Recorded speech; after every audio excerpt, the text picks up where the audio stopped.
It's that time of year again when we dust off our racing kits and get ready to return to the great world of criterium racing. The kickoff to the national criterium calendar right here in Anniston, Alabama for the Sunny King Criterium, and we could not have asked for better conditions here in Anniston. The sun is shining, temperatures hovering right around 80 degrees. We just wrapped up a full day of amateur and collegiate racing, and now it's time for the pros. Pro women up first tonight, followed by pro men as we get ready for one of the classic races on the calendar. There's a reason they call this one the king of all crits. And welcoming you personally to Anniston here, as I've got the best seat in the house. Brad Soner here, ready for my 15th edition as Anniston celebrates their 24th year of this great criterium. You see the festival happening behind me. VIP is hopping. We just finished up the kids races, and we are ready to race on a new course here in Anniston. If you've ever been here before, you'll be familiar with some of this course because we are basically just a block over from where we have raced for the past 23 years. Down here in Anniston, Alabama, about an hour and a half west of Atlanta, about an hour east of Birmingham. It starts here with a slight uphill. You see the elevation profile at the top of your screen. Gives you a good idea of what these riders are looking at. A little bit of it downhill onto the backside, but it's going to be the uphill coming out of turn 4 that will decide this race. That is one thing that is stuck around in this course for 2026, that we will continue the uphill sprint out of turn 4. And it is not easy. You can see the kick up at the end of that elevation profile. You're going to have to time this one perfectly if you want a shot at winning. We've seen a lot of riders go early today trying to sprint from too far out and just couldn't hold on. The hill is brutal, especially after an hour of racing out there. There'll be a lot of riders familiar with Anniston and familiar with this course as well, including returning champion Kendall Ryan, who we had a chance to catch up earlier today.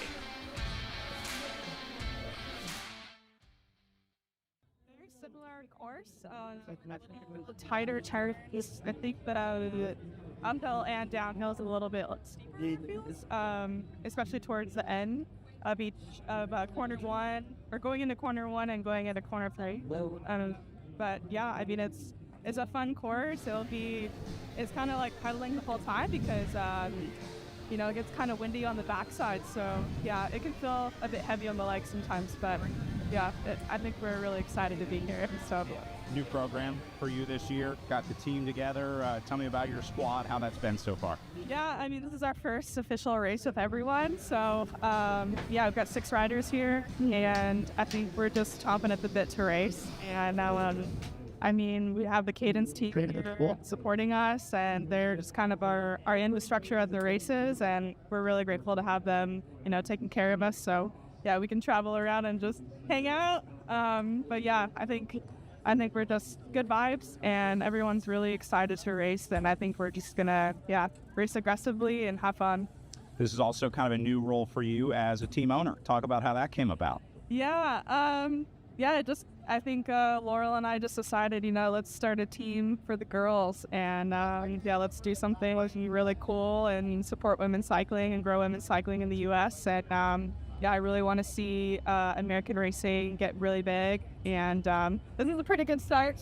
But yeah, I think we need more teams out there. We need more support for women's cycling, and I think a lot of fun, exciting things are happening in women's sports in general. So yeah, I just really wanted to be part of it, and Laurel felt the same. And so yeah, I think we want to support women with Olympic dreams and aspirations, and be their support system, and kind of afford them that luxury of focusing on big goals and victories, and having a good time doing it. It'll be interesting to see how that new team dynamic plays out now that Kendall and Laurel going to be running the show on their own, as Kendall looks to repeat her victory from 2 years ago. Was not here last year, so she is hungry for another win. See a lot of familiar names on here, including names like Ruth Allen, a perennial favorite here at the Sunny King Criterium. Legends like Erica Carney also on this start list. We're number 136 today, racing for Piedmont University. You're going to see a lot of familiar names out there, as this is one that once you come to and kind of figure it out, it becomes a lot easier in the following years. Name like Shannon Koch at the bottom of this screen. She was all over the front with her King Kingdom Elite team over the last couple years. She'll be back with her squad and a full squad again this year, including Alina Cavedo, another big favorite coming into this one, has had some great results here at the Sunny King Criterium. So really that entire Kingdom Elite Racing team going to be one to watch. They have been super aggressive here at the Sunny King Criterium. And then you see Kendall Ryan and her squad from the Caldera Medical Area Racing team, including Esma Taylor on this group, with plenty of 1 and 2 off riders out there as well. So it'll be a great field, a lot of talent here in Anniston. Now we just wait to see how this course plays out and whether or not it's that same uphill sprint finish that we have seen for the past few years here at Sunny King Criterium. So they are just about ready to start introducing riders here. We are about 10 minutes away from race start, but before we get into this year, I want to take you back and talk a little bit about what happened last year. Again, on the old course, so it won't quite be apples to apples here. We'll call it apples to oranges, but pretty close. It really started with some pretty calm racing early on. It wasn't long until we talked about that Kingdom Elite team getting to the front, starting to set the tempo. But the real story was the collegiate riders last year. We saw Samantha Johnson have a great ride on the front as she was able to get into a select group of what became 5 riders going to the line together. Check that, 6 to the line together. But Samantha Johnson out-sprinting them all for a huge victory. That is formerly Samantha Clark, getting married just a few months ago, actually a few months after last year's Sunny King Criterium. So now Samantha Johnson, Michaela McPherson second last year, and then Jet Elkin into third. Again, another collegiate rider for the Savannah College of Art and Design squad.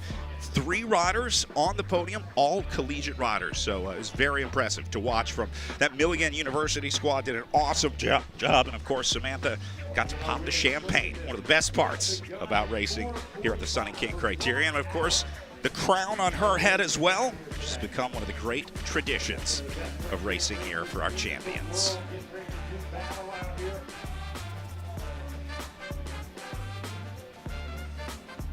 So you see, again, last year's results, a lot of these names returning. Elizabeth Harden back on the start list. We talked about Alina Cavedo earlier. Heidi Praderas, Erica Carney also back for more this year. So, again, it is a stacked field, and it's going to be really interesting to watch which riders came to play this year into the 2026 season, whether it's a change in the team, a change in the course. There's a lot of new information to be had at this year's Sunny King Crit. Well, there you go. A lot of riders on the front row, including your national champion, Kendall Ryan, getting ready to do battle out here as she looks for another victory here at the Sunny King Criterium. Looks like they are ready to start introducing riders here shortly. In fact, they're going to start right now with Alina Cavedo, first rider to get the call up, the overall champion of the USACRITS series last year. This will be the first stop of the 2026 USACRITS series, opening up that kind of southeast focused series along with pretty much the entire Criterium series. This is widely considered to be the opener of the season, whether you're following the USACRITS series or not. It is certainly one of the most important early season races out there. Next to her, the national champion in the Stars and Stripes jersey of Kendall Ryan out of Ventura, California. She'll be looking to line up with her team. And again, a very, very strong squad that she has brought. She's going to be using Laurel Rathbun as her right-hand woman out there. And I think it's going to be really fun to watch those two. Next to her, Shannon Koch, the team leader for the Kingdom Elite Racing team out of Daytona Beach, Florida. I expect to see a lot of Shannon Koch on the front. If this year is anything like the last couple years, she spent maybe 80% of the race riding on the front, and if it wasn't her, oftentimes it was one of her Kingdom Elite teammates. What they didn't figure out is how to seal the deal after that. Next, the legend, Erica Carney, former professional, now representing the Mako squad at Piedmont University as well, coming out of Demarest, Georgia. And, well, what can you say about this? Had a long professional career, and such an honor to have her out here racing. So impressive to have Erica Carney back on the start line.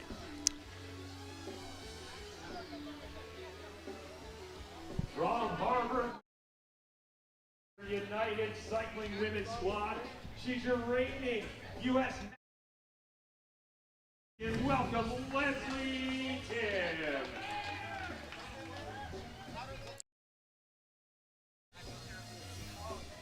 Sorry about that, had me muted. This will be Leslie Tim up next for the United Cycling Team in the light blue jersey. Please welcome Andrea Katu. That sounds like next to her, they're going to add some international riders. This will be, I think, Katu next to her out of Mexico. And from Tampa, up next on the start line. Winston-Salem Flow, Mallory Bryant.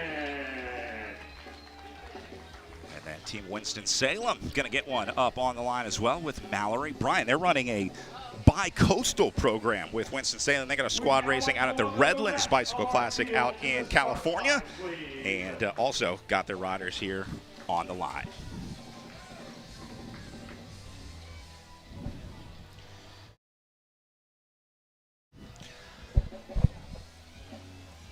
All right, well, looks like they are on the line, and with that, that means it's time for a national anthem. So let's go down to Bill Elliston to introduce our national anthem. All right, ladies and gentlemen, it is my pleasure to introduce a local singer-songwriter here to sing our national anthem. So if you would please remove your caps and remove your hats, Mr. Dalton Jones.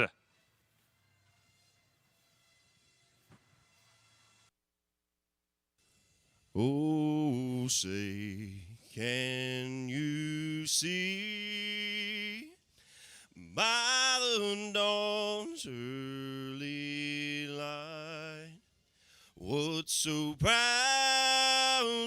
we hailed at the twilight's last gleam, whose broad stripes and bright stars through the perilous fight o'er the ramparts we watched were so gallantly streamed in rocket's red glare, the bombs bursting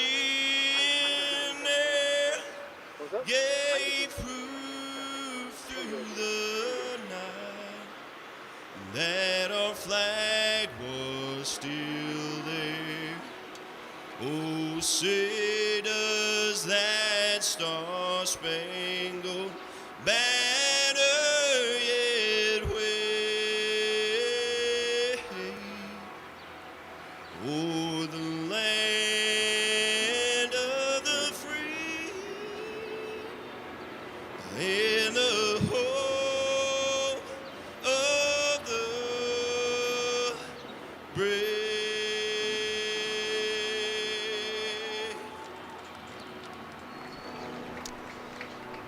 All right, well, with that, we are just about ready to go racing inside of 2 minutes to the official race start here in Anniston as our national anthem done. Final instructions about to get underway, and then it's time to go racing. A lot of nerves on this line. Everybody lined up early. We'll see if they're going to release them early. It is hot here in Anniston. The sun beating down on these riders. I have to imagine they're going to try and get them moving sooner rather than later here. Once you get a little wind over you, things start to get a whole lot cooler. We will have a preem to the winner of the first lap. A $250. They're announcing a first lap preem on this one for $250. That'll make things interesting into the opening lap here.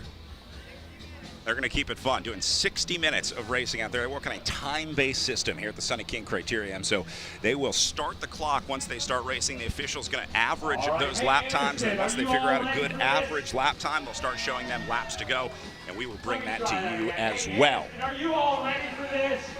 All right, final countdown is on. Crowd getting ready to send these riders off as the 24th edition of the Sunny King Criterium kicks off here in Anniston, Alabama, in our new home, just a block over from where we've raced the last 23 years. A big send-off here. 60 minutes of racing. The 2026 USACRITS Series starts right now. And here we go. There's the whistle underway in racing for 60 minutes. Pro Women underway in Anniston. I'll tell you what, so many talented riders up in that field. I have no idea defending series champion. We've got past winners here, reigning national champions, former champions. We've got Pan-American track athletes.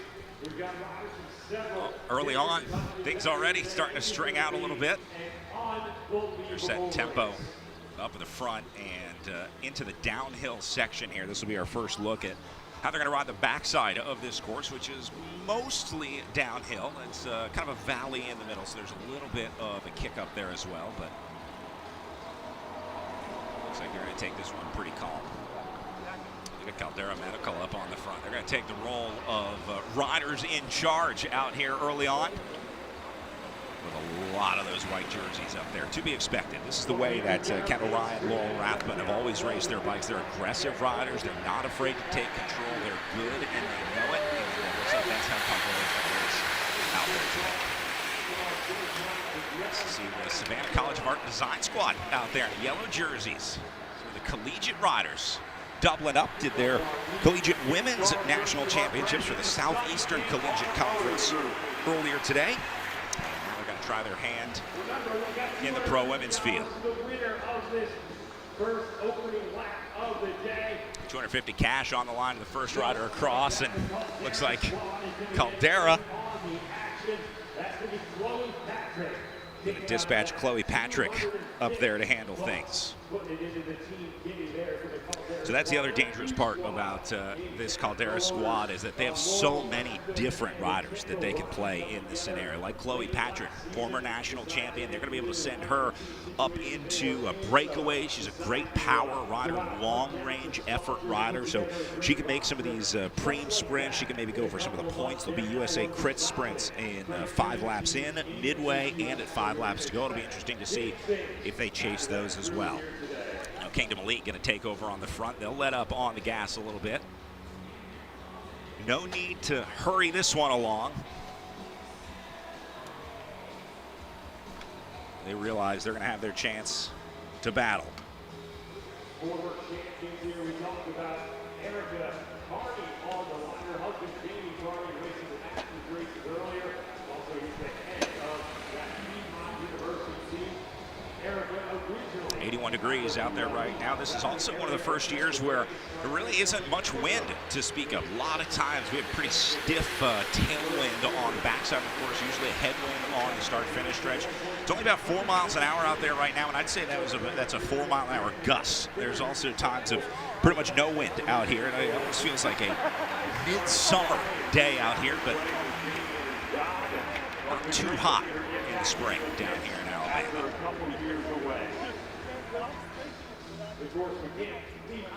Good look at the field here from our FPV drone on board. One of the best pilots in the business, with Ciati FPV piloting his way through the field here. One of my favorite shots from the Sunny King Criterium right here. Feels like you're in the race.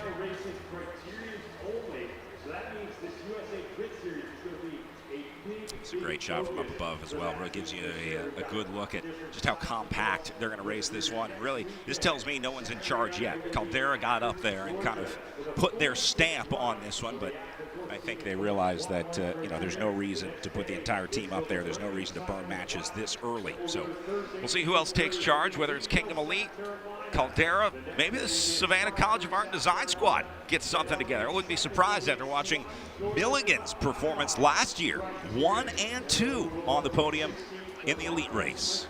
Oh, yeah. On the schedule, and then we're wrapping on up May 23rd, Saturday in Winston-Salem, North Carolina. And here they come, right on cue.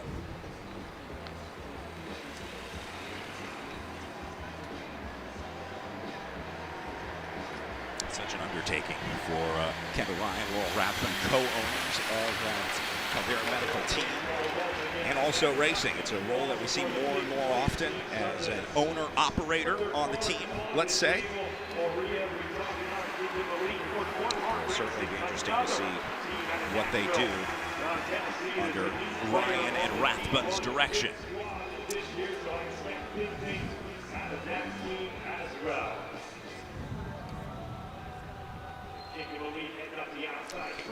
Back up to the front. It's going to be Heidi Praderas out of Tampa, Florida. Set tempo. And look what she's done to this field. Single file, first 5 or 6 spots. I'm not going to say this is a big jump in speed, but it is starting to draw it up here.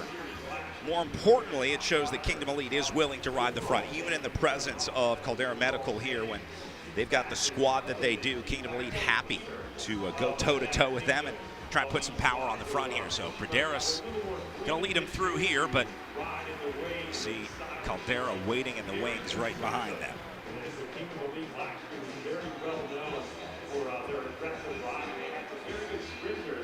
They were rarely content to let things come down to his bench. Was the aggressor for the better part of the race. That tactic benefited her with a couple of series wins.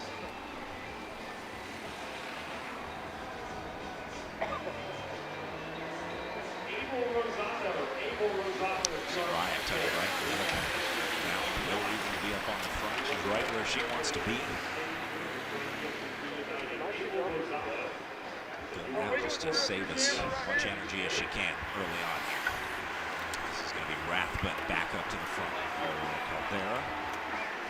So that's been the story so far, but now starting to see Milligan making their way up to the front. Let's see who this is getting into this mix.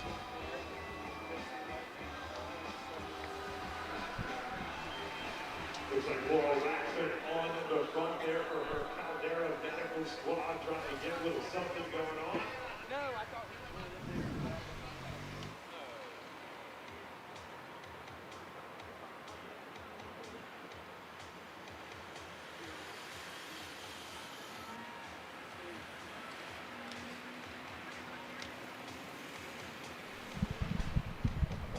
We've got several threes we're going to be going out throughout the race today. Leicester going to go off the front of the group. Now, a little bit of a split that Rathbun's going to let open up here. Sits up just a little bit. Nice little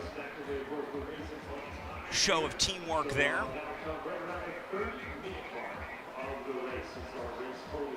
Not much of a gap to speak of. Looks like that one going to get shut down pretty quickly here. Look what it's doing to the field, though. Starting to go single file. Tempo is picking up as, again, Kingdom Elite and Caldera continue to trade blows on the front.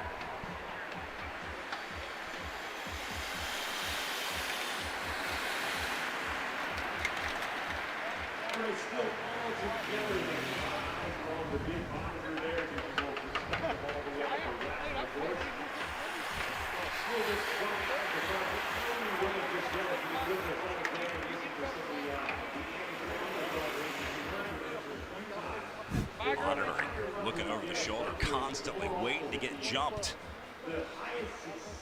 It's the price you pay for riding the front. A couple riders in trouble early on here.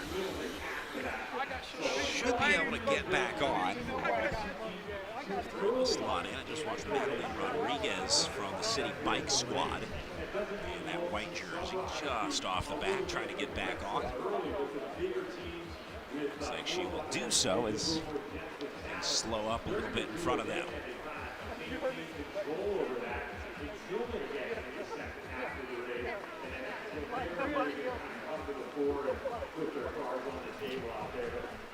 Just don't see people going to prom with this thing, you know, it's a good shot. Sets up a really interesting scenario, having two dominant teams right here. This is the kind of race where a quiet rider can sneak in and get a result in a scenario like this. If you know Caldera and Kingdom are going to be fighting all over the front, they can just let them fight. There's no reason that you need to be a part of that scrap early on. And if they focus on each other, that's where, let's say, a collegiate rider, like one of these Savannah College of Art and Design riders or a Milligan rider can slip through and get a result like they did last year, going 1 and 2 on the podium.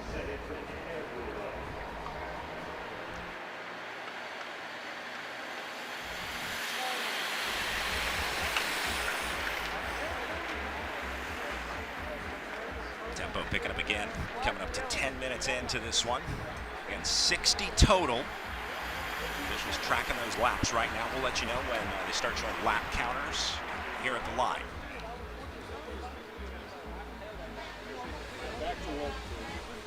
There goes Spread out all over the road. Coming up the hill now. Part of it on the start-finish stretch with the uphill. The drafting obviously not as important. So riders can afford to move up if you want to put a little effort in. Makes it a little easier.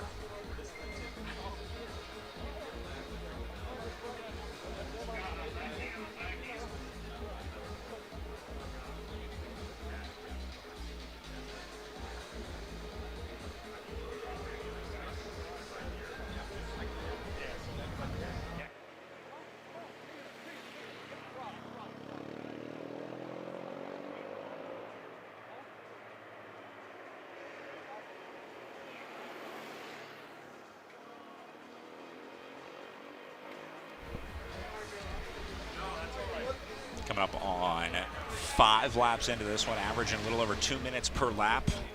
So this should be our first USACRITS point sprint here. They do USACRITS series points 5 laps in, midway through the race, and then again at 5 laps to go. So there'll also be points obviously awarded at the finish for the USACRITS series.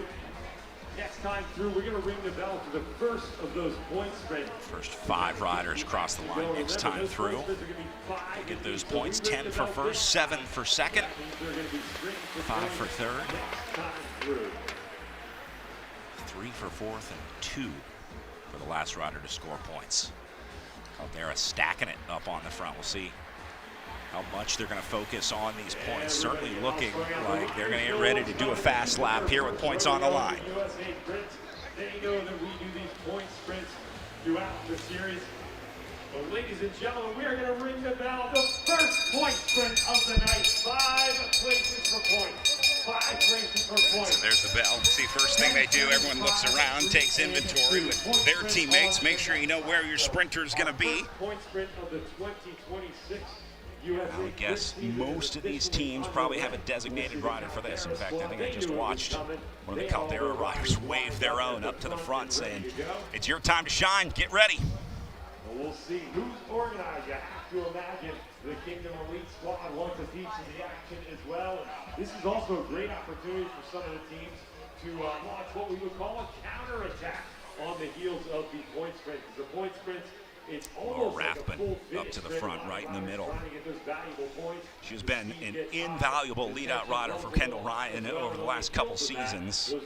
And it looks like they're going to try and set Ryan up again. You see her sitting third wheel in that national champions jersey. They got a sweeper behind her to try to protect this lap. So it's looking like we're going to get a sprint for the national champ on this one, but Kingdom Elite going to try and get in the mix. Right now, Caldera Medical still setting the tempo. They've got the white jerseys, the red helmets.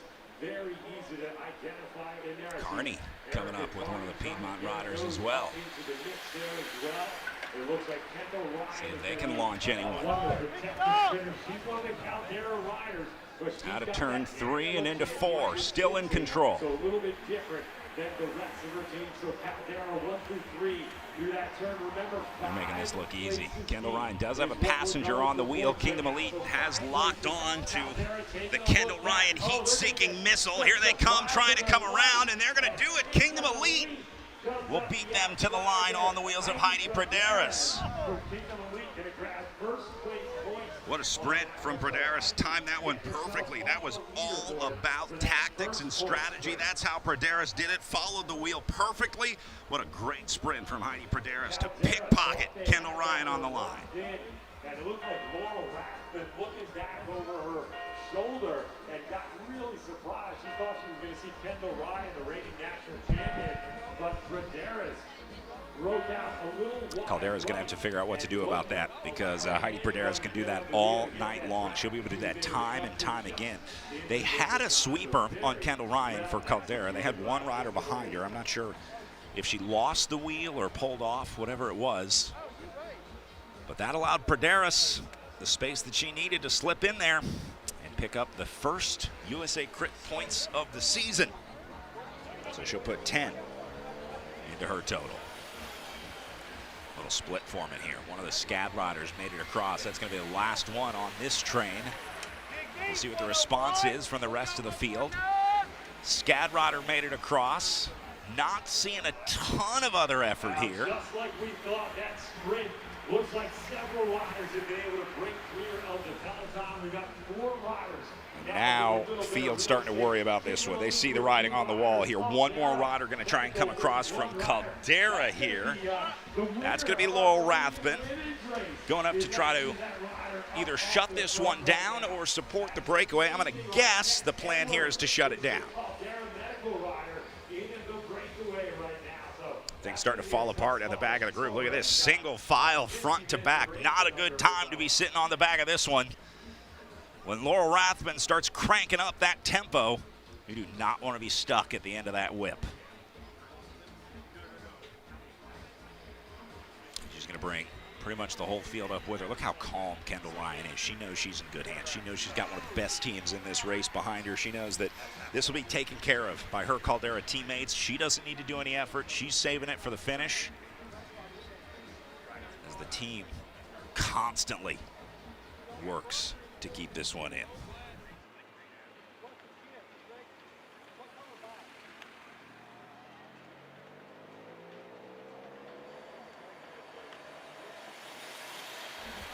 So 2 Kingdom Elite. I think that's a City Bikes jersey at the back. Caldera's got 2. SCAD missed it, went in, and then when the group went back, dropped out. Certainly looks like Caldera's trying to drive this one. I think they like this. Caldera now liking on what they see. We've got 3 of their riders, 2 Kingdom Elite. Heidi Praderis is in there, though. Great sprinter. Just watched her beat Kendall Ryan to the line. And now, I see Kingdom Elite back up to the front. On the field, they're going to slow this down a little bit. I think they're going to let Heidi Praderis have a look at this off the front. Well, as promised, Kingdom Elite has been super aggressive on the front so far tonight. They've got Praderis in this breakaway. I had a chance to catch up with one of their team leaders, Shannon Koch, as they were checking out the course earlier today. Pretty good, you know, the weather's great.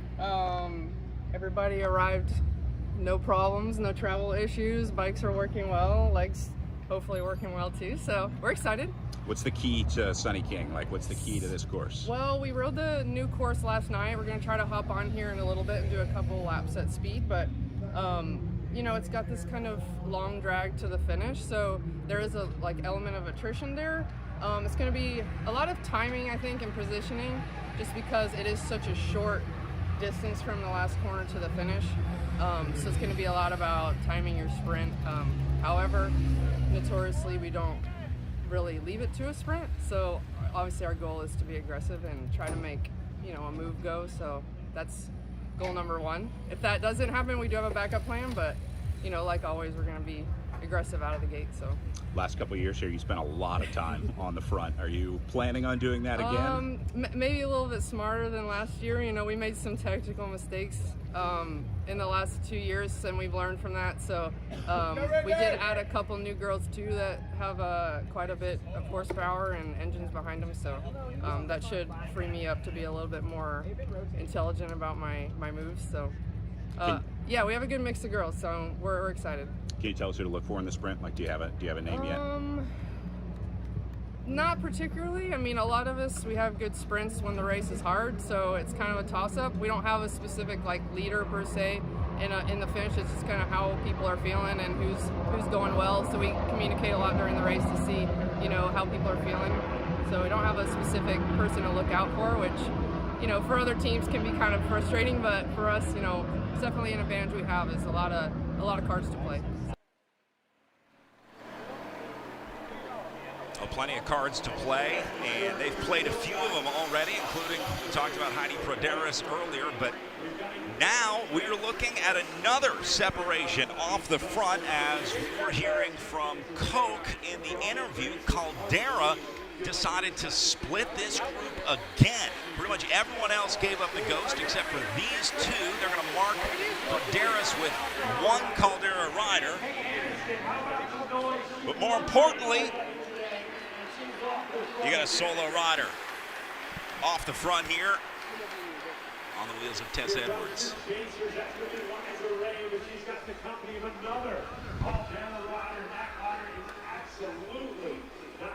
Ray and Salazar, the chasers behind them.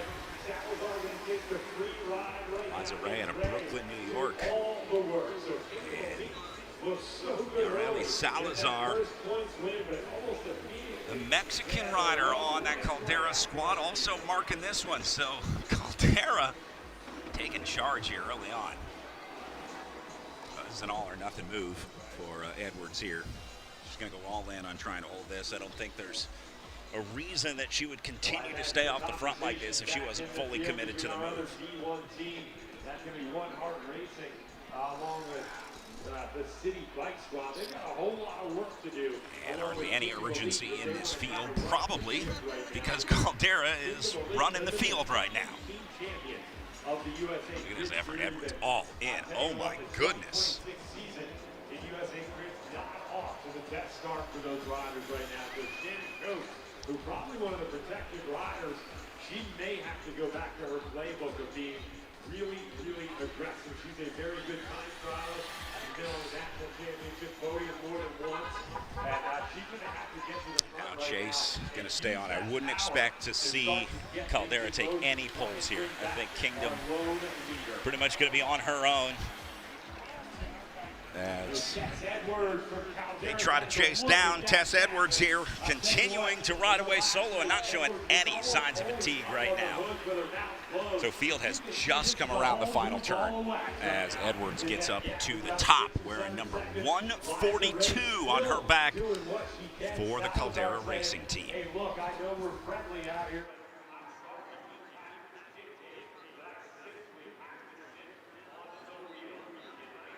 Now coming to the front, they're going to put their hat in the ring to see if they can't reel.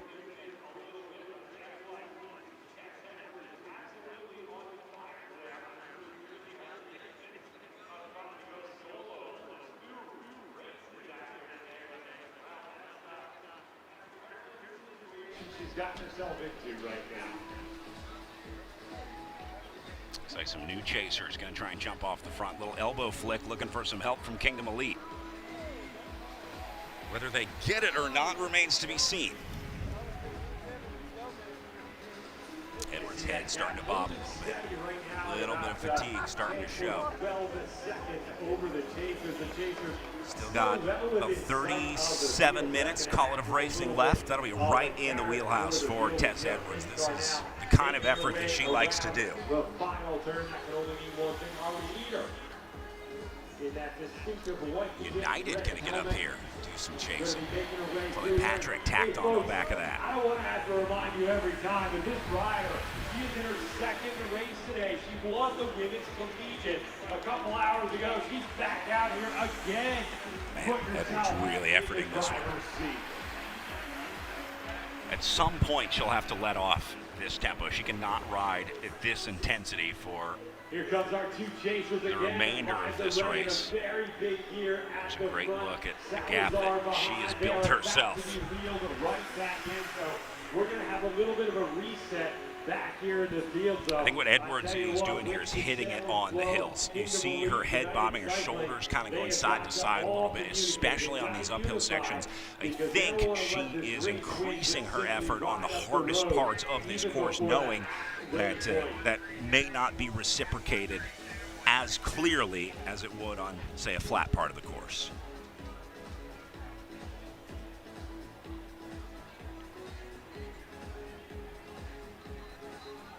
If Edwards continues to put time into this field, Kingdom Elite going to have to get organized and put everyone that they have up on the front here. Otherwise, they're going to be racing for second place tonight, because Tess Edwards can do this. She can do this solo, absolutely. She's got the legs to do it. The race is now in the hands of these riders. It's up to them whether they can work together to bring Edwards back. Certainly on paper, this group should be able to catch a solo rider who left the field about 20 minutes into a 60-minute race over a 40-minute effort. In theory, this field should be able to catch Edwards, but that is if and only if the field cooperates, and that's not going to happen if you start letting Caldera riders get into the mix here, like the second wheel right here. As soon as this Kingdom Elite rider is done, guess who takes over? Caldera, and guess what they do? Slow up the tempo. quite as hard as it was on the other side. See, Kingdom Elite's chasing. They got this one strung out single file. But watch what happens when they come off the front. I have a feeling this shape changes a little bit once Kingdom Elite loses control. Liza Ray back in the field along with Salazar. They're still on the front, so I think Liza Ray, her task right now is to try and keep the momentum rolling in this field and see if the rest of her squad can unify a little bit and start to make a little progress. That's a great effort on the front. Also got some help from Leah Sprouse. Got to give her a shout out for the United Cycling Women's Team coming out of Asheville, North Carolina. Just took a couple lap pole up on the front. Certainly did her part to try to bring this one back. Another 15 minutes. Then people are going to be scratching their heads if we're getting into the last quarter of the race. And we've still got our leaders out there getting it done. But I think we've still got a little time. I don't think any of these teams are just yet willing to have much cause for alarm.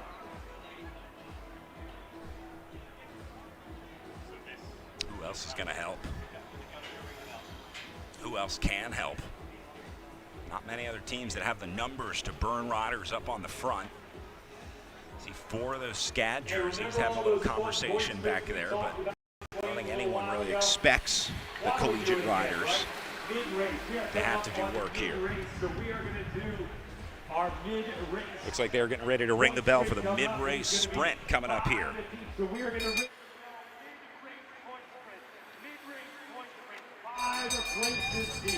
So Edwards right now is going to try and hang on to those mid. Well, Tess Edwards in good position to pick up maximum points next time. But remember, these points go 5 deep, so 4 riders out of this field going to pick up some. So right now we've got 4 spots left in the field. Edwards at about 14 seconds up the road right now. We'll monitor that gap.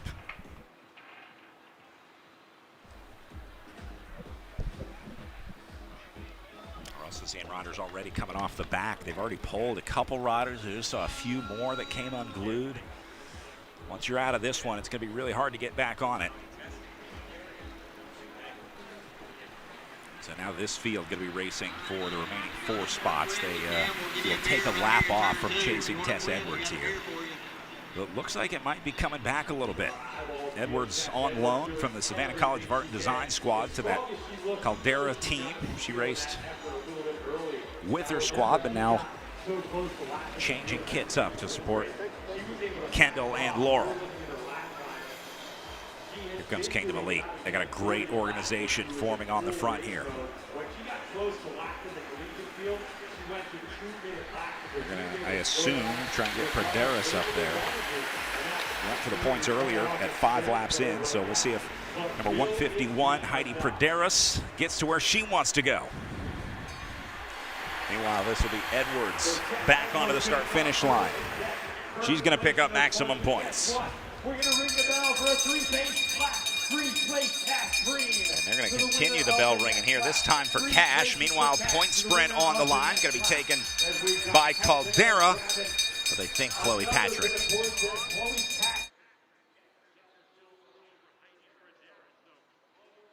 Making it a 1-2 for Caldera Medical there. Into that. Caldera's getting in there as well.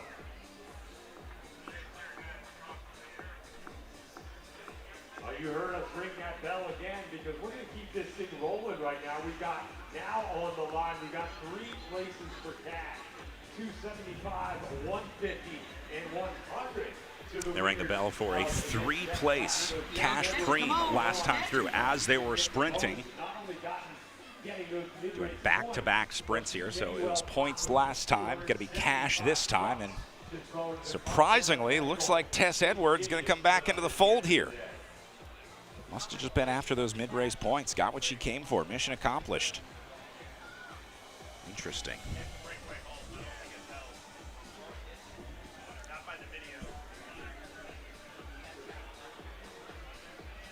Trying to get our eye on things. Looks like we've got a little reshuffling at the front. Looks like one rider has joined off the front. So looks like we now have 2 leaders at the front of the race right Onto now. the hoods. Come through that Getting ready to go full effort for this one. just like that, 2 leaders. So it looks like Chloe Here comes number 3. Praderas have now made the catch. They're going to catch him and pass him. Patrick and Praderas Patrick coming through. We're going to see her picking up that get catch caught right there. and passed by Yareli Salazar. So Salazar getting the catch right there. Perfect example of how you can use a teammate to leapfrog, get away, jump off the front. Salazar just did it perfectly.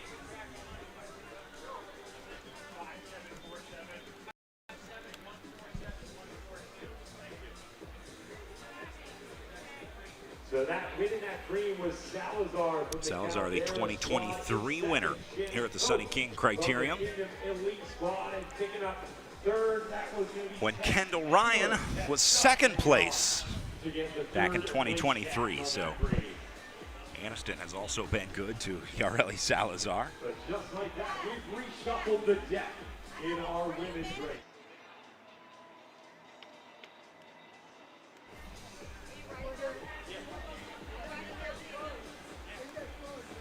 So it looks like Caldera just going to keep throwing riders off the front here until they either win solo or wear everyone out chasing them.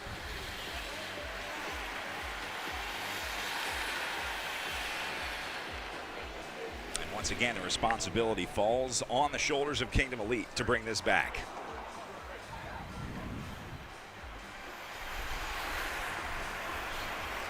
What a reshuffling we've got now in the front of our women's professional event here. It is aggressive. These riders going It's going to be it for Salazar. She's going to get caught here on the line. Oh, she just wanted that break. Got it and decided to go back into the group. So now, Liza Ray continuing to lead the charge for the squad. going to have a look at it. That looked like Esma Taylor in there for Caldera. Yareli Salazar, Laurel Rathbun, Leslie Tibbs, all up in the mix at the front.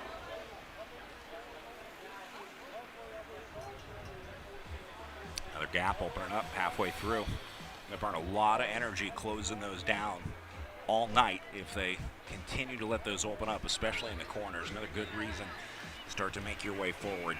Middle of the field seems like a safe place to be, but you start to see some riders starting to struggle and suffer a little farther back. Not the wheel you want to be on. Once you see that sign of weakness in the back of the field, you've got to get around that rider because it's only a matter of time before they let a gap open up. And now it's your problem too. If you were sitting on their wheel and weren't able to go around, or you have to burn some matches to make up for the gap that they let open. Just a little bit. It's been an insanely aggressive 35 minutes so far. We're now tipping the scale, getting into the second half of the race. So remember what I said, the best opportunity. A ton of urgency from Caldera anymore. In the second half of the bike race. Again, I think they're good either way, because if this one comes down to a field sprint, they've got Kendall Ryan for it. A little nervous. Praderas. Very, very good. Saw her beat Kendall Ryan, timing it perfectly, so Ryan's got to have that in the back of her head right now.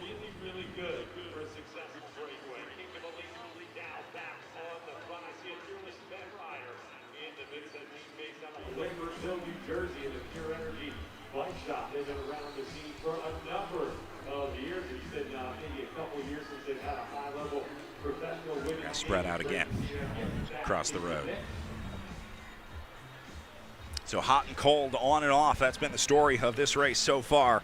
Certainly going for the sprints, going for the points. We've seen big efforts from both Kingdom Elite and Caldera. And you see names like Leah Sprouse, been really aggressive on the front, all things considered. When there's not much expectation with two dominant teams riding on the front, Sprouse been getting into those mixes, chasing moves down, making it interesting. A few riders taking a look off to the side here. I suspect they might not. Maybe going to use the opportunity on the backside of this course to move up while things are relatively chill up at the front. That's exactly what these riders are doing. These are a lot of the riders that were struggling with those gaps opening up earlier at the back. You see the SCAD rider just can't respond to it. Watches Kingdom Elite roll away with what I think is Shannon Koch. Yep, that is going to be Koch.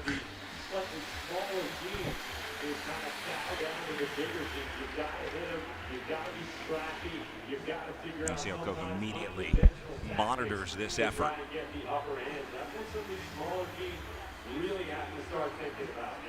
What Koch is looking for in this scenario is a weak link in the chain. She's looking to see if anybody in the first, like, let's say 6 or 7 spots will let a gap open up if they can't respond to her lifting the tempo.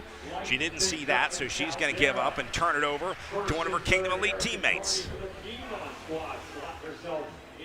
This is awesome racing from Kingdom Elite. All the credit in the world to the ladies in purple here, keeping this one interesting. Between them and Caldera, this is turning into a real battle of giants out there on the front. Oh, they're going to keep trading it. Beautiful.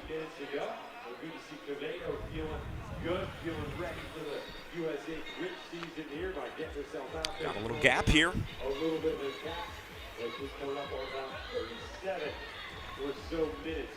Done and dusted in the race. Remember, we're aiming for 60 minutes of racing. We'll get those lap bars. There's Rathbun. There might be Sprouse in the United kit. Now get an ID on the SCAD rider.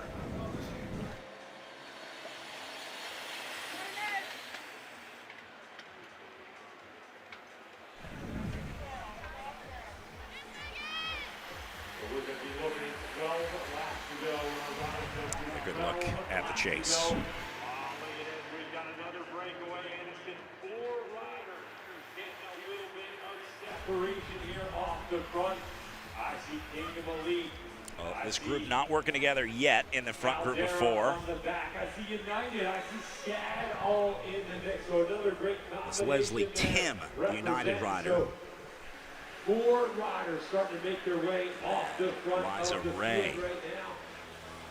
Kingdom rider up there. Look at the effort here from SCAD. That's what you want in the breakaway. That's a contribution right there. That's going to add at least a few seconds to this move, and they need it. This is a crucial time right now. They've got to stay on the gas here.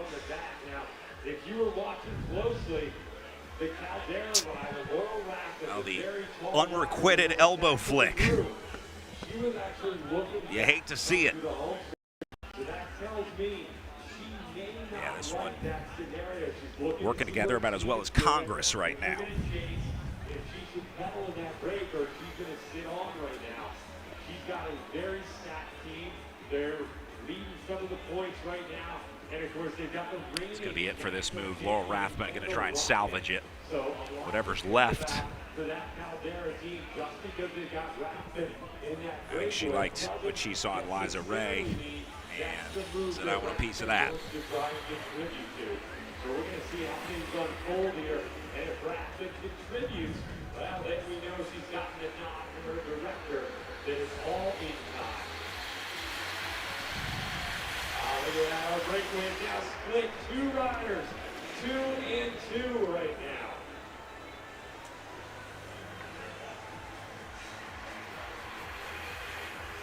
Well, that's going to be Liza Ray and Laurel Rathbun coming through. So Ray and Rathbun now have split off. Next question is, does Laurel Rathbun do any work in this group? She's sitting on Liza Ray right now. Rathbun in the white, Ray in the purple. And I think that was a head shake from Laurel Rathbun right there saying, not right now, Liza. With that breakaway, get the gap before the field can notice. Leslie Tim chasing up at the front of the field along with Ina Mendez from the SCAD Atlanta squad. Eilina Quevedo a little farther back at the front of the group. That is Tim and Mendez that you see there coming back into the fold in the blue and yellow jerseys. May well be the first truly dangerous move of the race. We're now into the second half. We've probably got about 20 minutes to go, so we're really into almost in the final third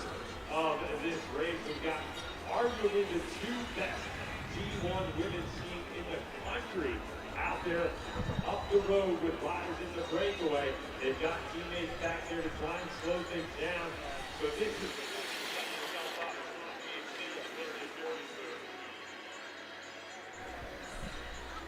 still working together. Well, Liza Ray's working. I don't know if Laura Rathman's working much.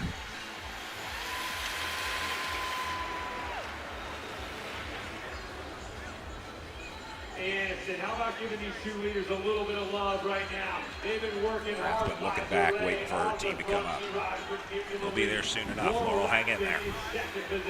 Meanwhile, Liza Ray on her own to make this break work out for the next 12 laps. Starting that up late last call. I'll tell you what, it looks like that gap starting to grow to the field right now. They are spread out across the road. I suspect that both this gap's growing. Liza Ray single-handedly opening up about 20 seconds on this field. No conversation between the two, but this will be the first time that Rathman has gone to the front. She's like, all right, look, I'll help a little. Absolutely no chasing going on back here. They're spread out all over the road. This tempo not as high as it could be. So the riders in control, not really willing or worried.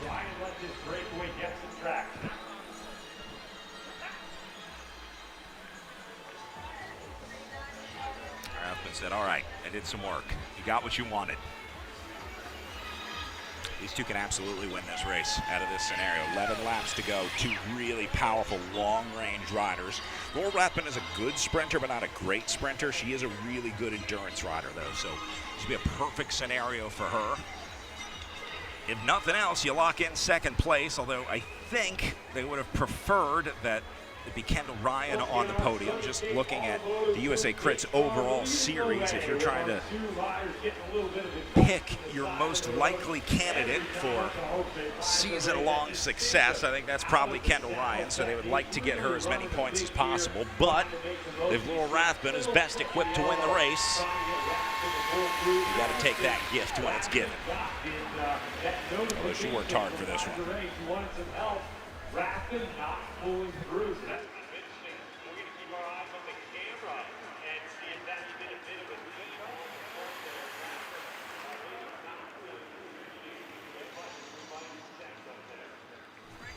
Oh man, Liza Ray still on the front right now, so this is very interesting. Zero panic out of this field. It would really appear that Laurel Rathman not contributing. They're going to give up the ghost on this chase. I just don't think there's anybody who's equipped or willing to chase down a breakaway with the two biggest teams in it, because Caldera is spoken for, Kingdom is spoken for. I don't think SCAD has the talent or expectation to try to chase this one. Otherwise, they would be putting their riders on the front. They rode as aggressively as they could earlier. And other than that, there's really not many other teams that have the numbers to mount an organized chase effort here. On the front. And now that's the way Liza races, a very, very aggressive rider, cutter team. This is going to be Ray versus Rathman, I think, to the finish. The winner coming out of that lead group of two, as this group just does not show the motivation that they're going to need to bring this gap back over the next 9 laps.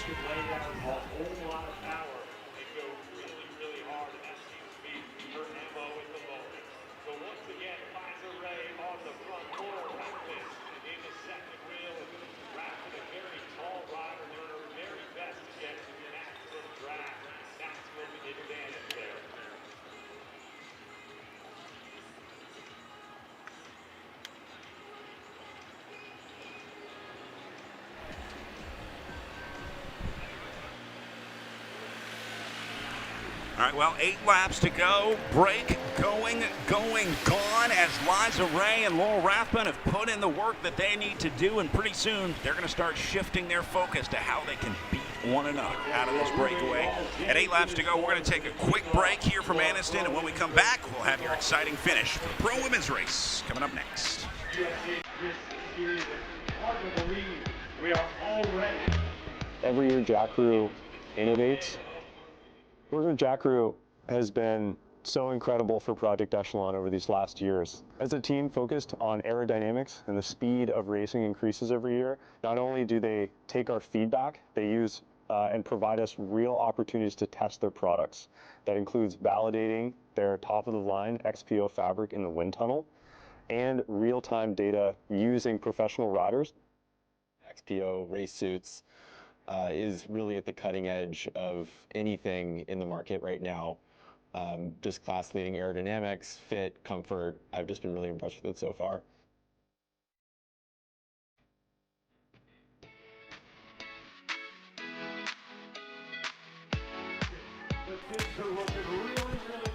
Welcome back. Looking at Liza Ray and Laurel Rathbun, your two leaders who have now established a 30-plus second gap off the front of this field.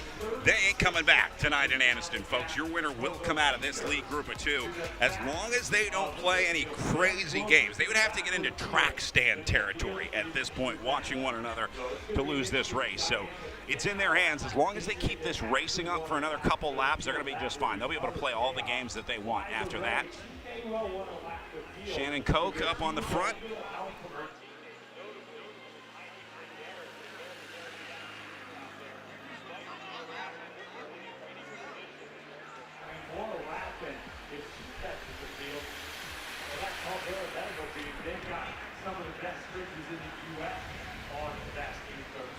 Looks like the field doing the same thing, trying to figure out how they're going to sort out the last podium position available for third here. I think that's the game being played back in the main group. No reason to chase at this point. Because our chasing group up the home straight here, they are now going to see. So we're going to get a 2-for-1 special with the finishes here today. You'll see your two leaders battle it out head to head. And Shannon Koch, who has been towing this field around for the better part of the last 10 laps, will try and figure out if her team can get two onto the podium. You're already going to have Liza Ray up the road, and now Shannon Koch and company going to see if they can get another one. All right, leaders going to be looking at 6 laps to go when they come through. The gap is now smaller from the back of the field to the front of the breakaway than it is from the back of the breakaway to the front of the field. So they are now more than a half lap ahead of this group. There is no chance that they get caught. There is a chance that they catch the back of this field. If they really hammer it hard over the next 6 laps, there is a possibility that they come into some traffic late in the race. I'm not sure if they would prefer that to get into the traffic or if they would rather just go head-to-head. You see they're going to pull the pace car out there because that is the back of the field right there. And those are your two leaders looking at the back of the group here. So the question now becomes, do you want to catch this field? Well, it comes down to who's waiting for you in the field, and the truth is they both have great teams waiting for them. Liza Ray with her Kingdom Elite squad, and Laurel Rathbun with her Caldera Medical squad. Well, we're getting back into that situation where we're going to be flipping lap cards back and forth really quickly because our chasing group Certainly looks like they're continuing to effort this. Whether or not it works remains to be seen. On the whole straight, 6 to go, Riders 6 to go, 6 laps to go. And hey, how about it? We're now going to flip to 5 laps to go. Clock on these riders as leaders. Going to be seeing 5 to go. So this will be our final USACRITS point sprint on the line. Next time these two leaders come through, they're getting the bell for the final USACRITS point sprint of the night before the finish at 5 laps to go. Again, when the field comes through, because there's still 3 spots left for points in the field when they come through. Rathbun going to take over. 5 laps to go, so just making sure all y'all. So now this will be interesting to see how these two sprint. Kendall Ryan having a little chat with her riders up on the front.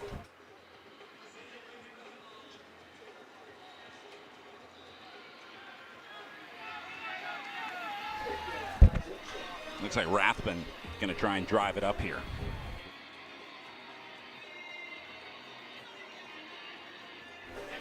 Oh, little head shake there from Liza Ray. I think Rathbun just asked Ray if she wanted to work together to close down this final gap, and Ray said, I don't think so. Ray may just be saying, you know what, we're going to catch him anyway. Need to go right now. Meanwhile, this is Kendall Ryan at the front of the field in the Stars and Stripes jersey. She's talking a little strategy with her riders. This is why they're such a good team. This is why Caldera Medical wins races, because Kendall Ryan is thinking 5 steps ahead right now. She's already preparing her team for the multiple scenarios that could happen. What are we going to do if they catch it? What are we going to do if it comes close? Are we going to drop back? Are we going to stay on the front? What's the plan when they get here? They've already got that all worked out from the boss, Kendall Ryan, up on the front. And it's going to happen. Here comes Laurel Rathbun. She is hammering it now. And Rathbun will weld this back together. They're going to go lap up in this race. And just like that, Laurel Rathbun tacks this one back with Liza Ray. Oh, Rathbun going to go right through him. Look at that move. Beautiful riding here from Caldera. Rathbun giving Ray a free ride here, but getting away.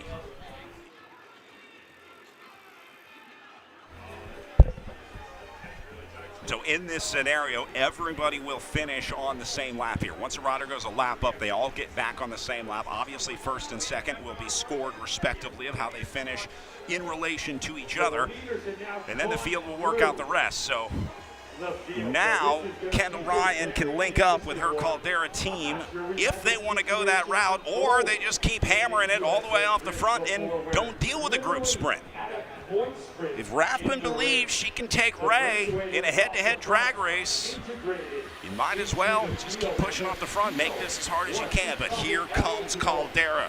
The support troops are coming. The cavalry is on its way for Laurel Rathbun. The first 3 riders across the line get those last couple of spots. They'll be looking at 3 laps to go on the counter. See who that's going to be coming up the line.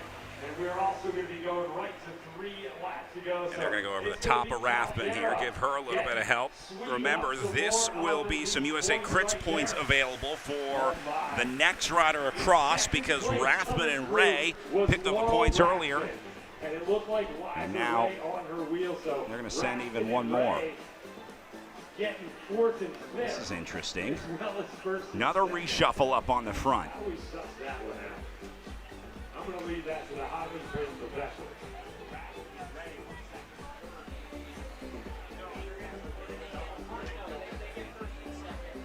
Caldera going to try and get another one onto the podium here. Remember, they're still racing for 3rd place, even though Rathbun is locked in at least 2nd. This is we've suspected all kinds of confusion on that point spread. So because Rathbun and Ray got 1st and 2nd, they were not eligible to get points again. Looking for some help, begging for some help, demanding help. And getting none of it, just business.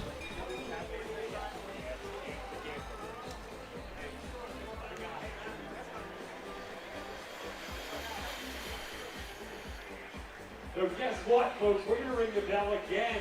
This is what we call the Gambler Queen at 2 laps to go, which is where we are at in the program. Leader's going to see 2 to go.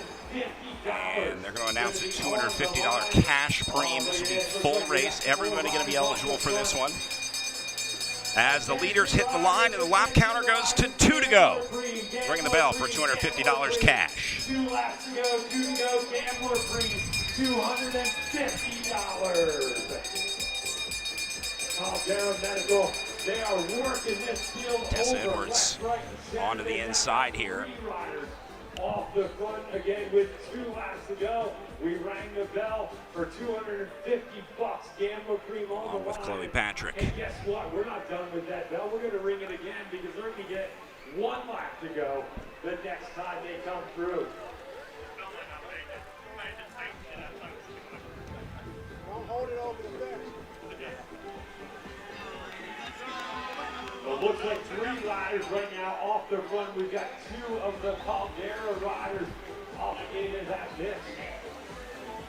Edwards and Patrick. Laurel Rathbun, we got Liza Ray and Tess Edwards Tess Edwards, your collegiate women's champion, was up in that mix as well. So Tess Edwards and Trying to identify the King of Elite rider here. I'll get a number as they come back through the line, get the bell for 1 lap to go.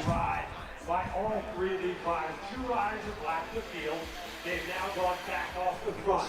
This is The Prederis. third rider is your collegiate women's champion from earlier today, Tess Edwards, who's now riding with the Caldera squad. So we're going to see them come into our sights right now. They're going to be sprinting for $250, but hey, Anniston, guess what? So this group going to get the bell for 1 lap to go again. They will all finish together. Now Laurel Rathbun and Liza Ray going to go 1 and 2. In what order remains to be seen. Then these three going to sort out 3rd, 4th, and 5th place. Liza Ray, Laurel Rathbun. In that order. Oh my word, here comes the rest of the field. That is Heidi Prederis up in the front. To this race, so Tess Edwards picking up 250 spots. Edwards picking up the cash. This group's going to come back together. It doesn't even look like Edwards can hold this one off. That's Rathbun into 4th position now, and I think she's got Liza Ray right on her wheel. So Ray is going to mark Rathbun here. The problem now is that Rathbun's lead-out train was just in a breakaway. Tess Edwards and Chloe Patrick spent the last 2 laps away. And I don't know how effective they're going to be in a lead-out here. Everything all together. We're looking at the riders. It looks like Now Kendall Ryan gets up there. that looks like it's going to be the That's Ryan right behind. Oh, Ryan is going to sweep for Rathbun here. Man, what a great show of teamwork. Our riders that lapped the field, so Liza Ray, Laurel Rathbun, they've gone through turn number 3. Now we're just waiting. More conversation from Kendall Ryan, just coaching Laurel Rathbun through this, saying, you got this, you can do it. Make a little noise here. About to crown our winners. Riders going down into the last corner. Hate to see it. Meanwhile, sprint opens up the hill to the line. Who is going to take this one? Ryan going to get the field sprint. Looks like, I believe, That'll be good for 3rd. And I think Laurel Rathbun going to lock in a win here. Heidi Prederis going to go 4th, and Laurel Rathbun will pick up a W here in Anniston at the Sunny King Criterium. Kendall Ryan going to be in 3rd place today. So what a day for the brand new Caldera Medical X Aurea Racing Squad. 1st and 3rd. Look at this. A few riders running in here on the line after that crash. Savannah College of Art and Design just limping through there. With Amelia Clethero. Doing a great job to finish strong, but What an exciting finish to that Caldera race right off there. to a pretty good start of the 2026 season as Laurel Rathbun goes a lap up and wins out of the breakaway in the field, beating Liza Ray to the line for 2nd. And then Kendall Ryan going to complete the Caldera sandwich on the podium into 3rd, winning the field sprint. Last spot on the podium.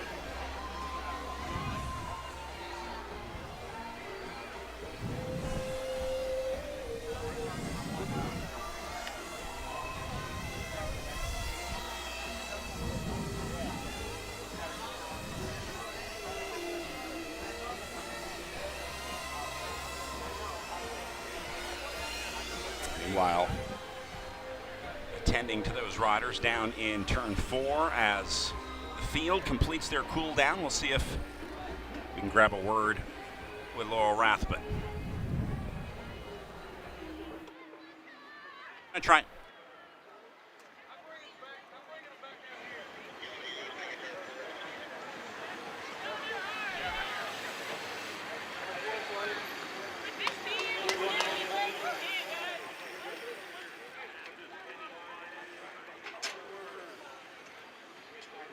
In here on the day.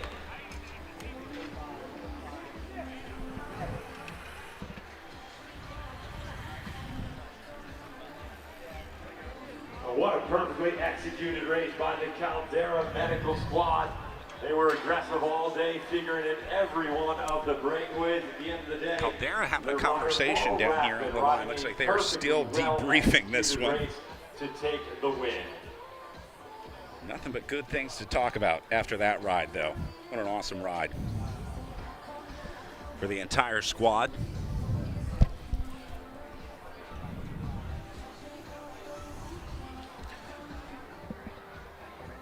Wow. Starting to see some of our pro men making their way out onto the course.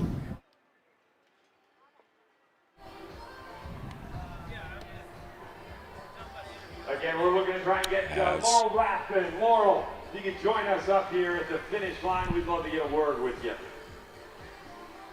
We await the return of the champ here on the start-finish line. Laurel Rathbun taking her time, celebrating all the way around the course. Certainly made some new Caldera fans tonight as she finds her teammates and gets ready to celebrate.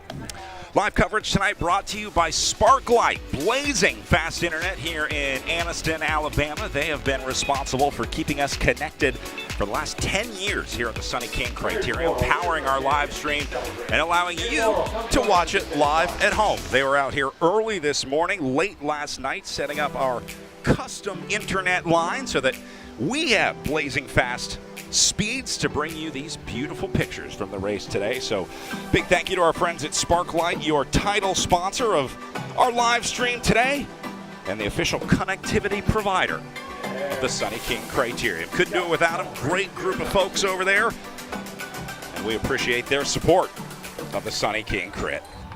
All right, meanwhile, it looks like we've got our winner down on the line. Let's go down to Bill Elliston, who's got Laurel Rathbun on the finish line.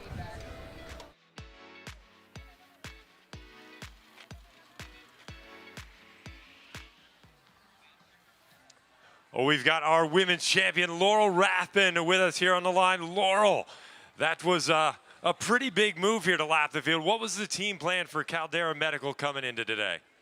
I think since it was our first race, we said we want to come out swinging.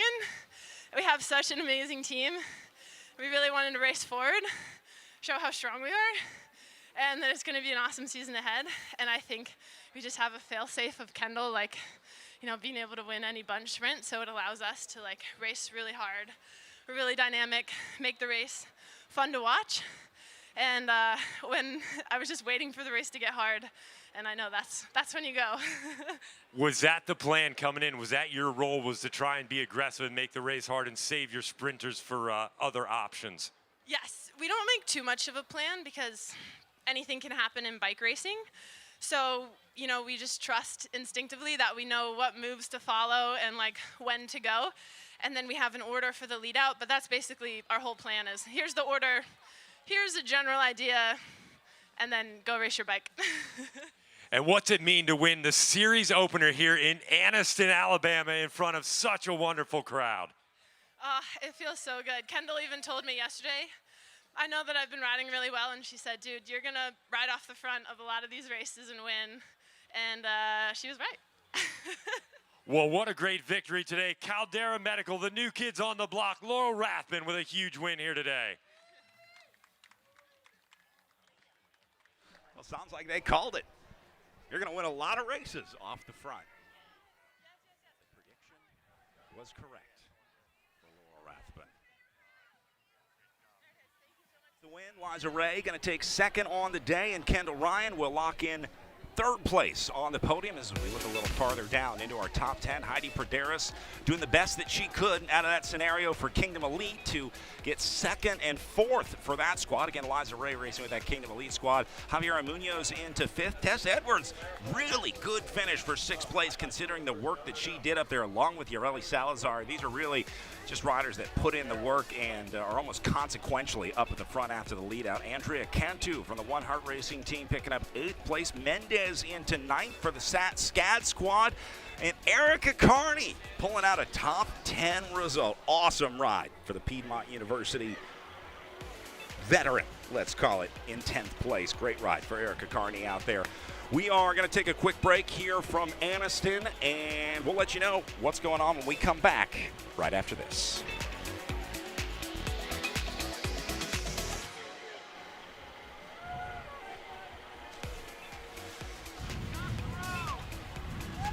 Sunny King Automotive Group is proud to sponsor the king of all crits, the Sunny King Criterium. Our award-winning dealerships aim for excellence every day, just like the amateur and professional cyclists competing for the crown.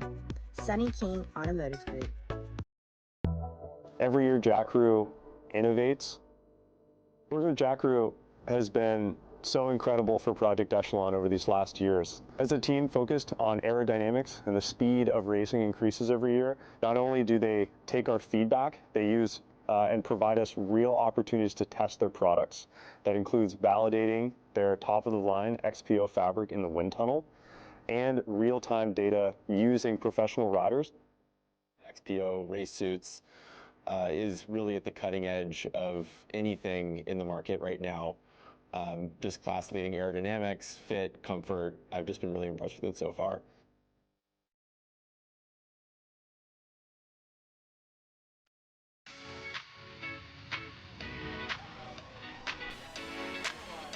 Welcome back. Looking at the finish line here in Anniston, Alabama, where the pro women have just wrapped up the Sunny King Criterium with Laurel Rathman getting the first win in the first race of the season for Caldera Medical Aurea Racing Team.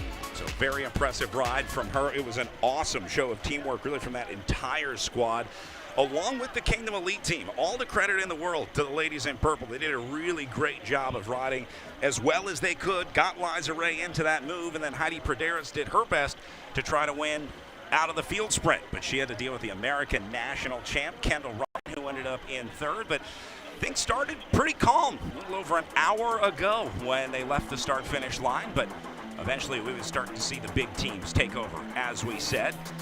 I was a little surprised to see the breakaway of just two riders form, but it came after a pretty chaotic mid-race. There were multiple moves that went off throughout the night out there tonight, and eventually they came back together until the two just kind of rolled off the front. It wasn't really a major snap in the winning move of two. It was pretty surprising how they just kind of appeared off the front. Started to see the field going single file early on. About 30 seconds into this one, they were already starting to move off the front onto the backside, using that downhill tailwind section to their advantage on the course tonight. But eventually, we'll start to see new faces, new names come to the front and try and form those breakaways.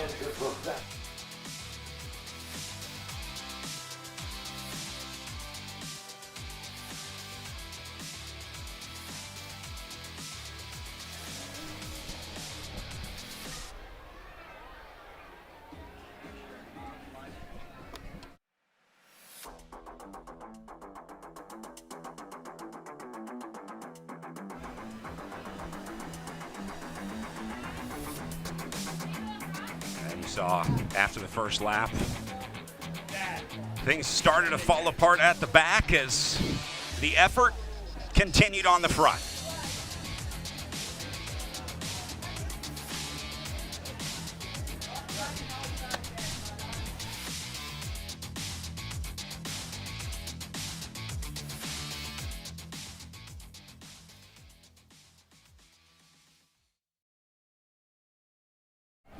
All right, as we prepare for our pro women's race coming up next, we are unfortunately on a medical hold following the pro women's race, getting ready for the pro men's race here. You saw that crash in turn 4 on the last lap. They are attending to a rider down in the corner, so as we make sure that she gets the care that she needs and the attention that she needs, we are going to step away briefly, and we'll let you know when we are ready to resume racing. But we will go to a medical hold here in Anniston.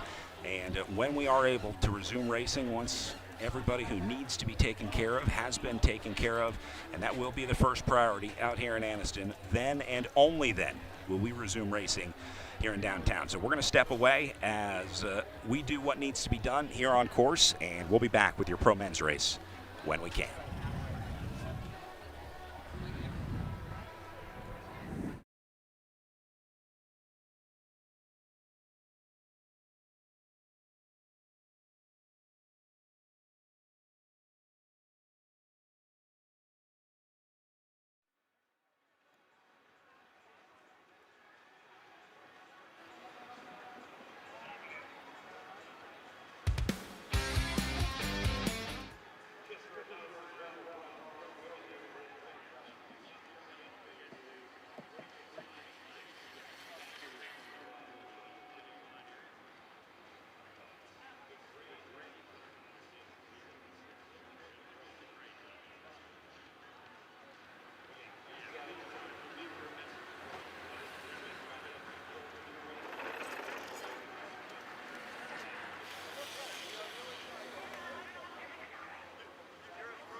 to begin our professional men's call-ups here. All right, welcome back to Anniston, Alabama. Happy to report that we are ready to resume racing here for our final race of the evening with our pro men's race. Also the overall.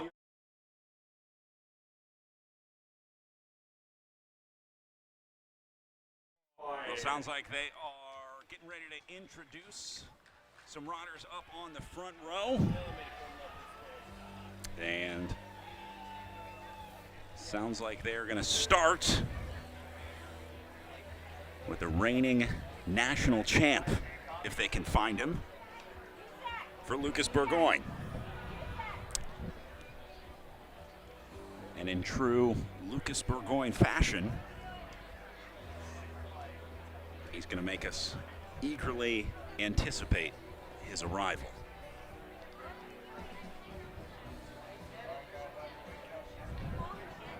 Lucas Burgoyne to the start line, please. Burgoyne MIA here. Might miss his call-up.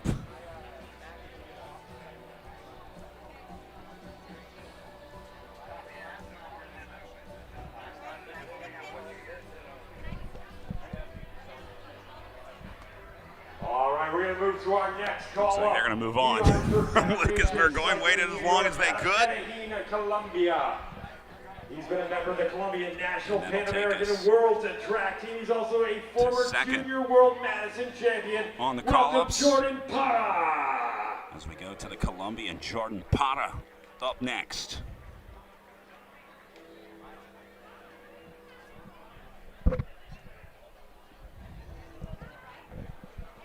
So there is Parra. That is Burgoyne. Finally made it. Call-up comes to us from Aberdeenshire, Scotland. Right next to him.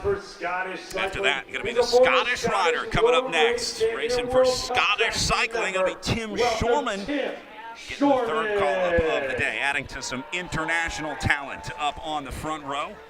2023 Scottish Road Race national champion, was also on their World Cup track team.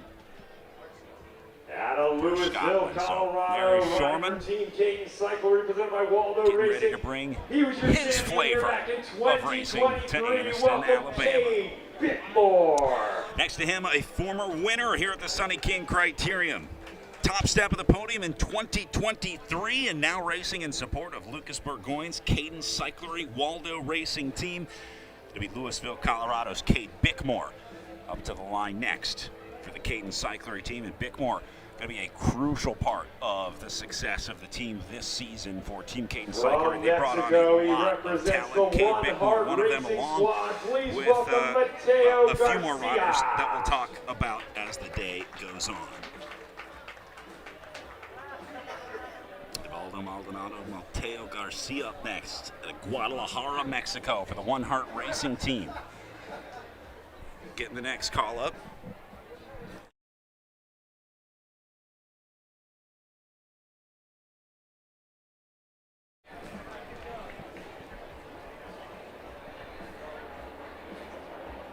Riding for MBO Racing all the way from Sweden, a member of the Swedish National Track Squad. Swedish MBO rider Gustav Johansson up next Gustav Johansson for the Swedish National Track Team, and coming fresh off the World Cup over in Cairo, Egypt. So going to see if his track skills can translate to the American criterium scene for the Swede with Gustav Johansson. Out of Brevard, North Carolina, riding the racing division presented by After Pace him, Coaching. Going to be racing division rider Ruben Bacon getting the next call up. Bacon, another former national champion on the track. And we'll see what his fitness is like early on in the season here at the Brevard. He's the manager of this brand new Next comes the new type racing team. Welcome Jared Stacy. The name is Jared Stacy, a manager and racer with a new D1 team for this year. Stacy launching this squad and program as a rider, owner, director, organizer. And he'll get a call up for his efforts and commitment to the USACRITS series. These guys are getting call-ups because the D1 teams in the USACRITS series are all entitled to a call-up for one of their riders before the start. So these are the teams that have committed is the champion here in Anniston in 2024. USACRITS Let's series. welcome back Alfredo And then finally, Rodriguez. another returning champion, your 2024 winner out of La Paz, Mexico. This will be Alfredo Rodriguez, and if this one comes down to a sprint, Rodriguez is going to be a major factor in this one. He was actually close one other time, got pipped at the line when he celebrated too early in 2023, but got it right in 2024, and now we're going to see if he can figure it out in 2026. Looks like they're going to give call up to the U23 champ as well. That's Luke Fetzer on your screen right now for Team Caden Cyclery, presented by Waldo Racing. Fetzer not wearing the Stars and Stripes jersey because the elite national champion Lucas Burgoyne is in the race, and anytime the elite national champ jersey is represented, any sub-national championships, whether it be U23 or juniors, are not allowed to wear that jersey. So Lucas Burgoyne will be the only one in Stars and Stripes out there tonight.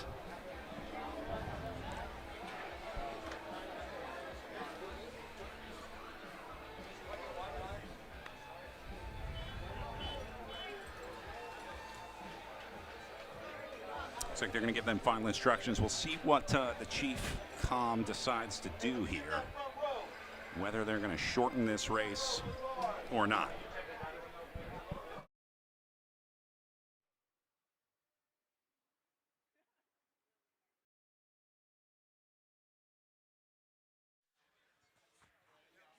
All right, let's listen in to Chief Referee for final instructions here.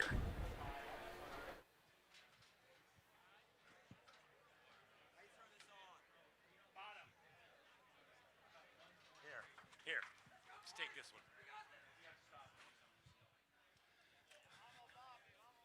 Hey, can you guys hear me? Everybody hear me okay?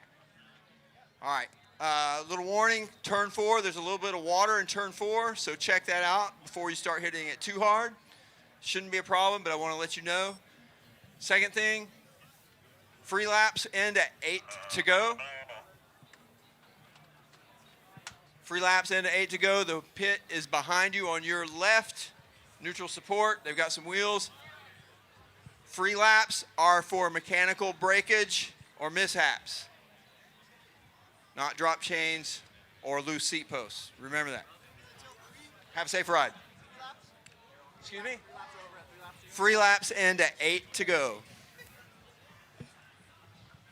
Let's get this. Are we doing the full distance? All right, sounds like those are all the instructions that they're going to get. Anniston, how about it? You ready for And that means we are ready to resume racing here in Anniston for the final one of the night at the Sunny King Criterium. We got a cream. They're going to announce a first lap cream here. The winner of the first lap, we're telling you right now, you're going to go on the whistle. Hey, Anniston, send these guys off with some noise. And here we go, underway in racing. For the cash preem on lap number 1. To the winner of the lap. Oh my, talk about starting the race with a bang. Just like that, these guys are going to be going full tilt, trying to wrap their head around getting $250.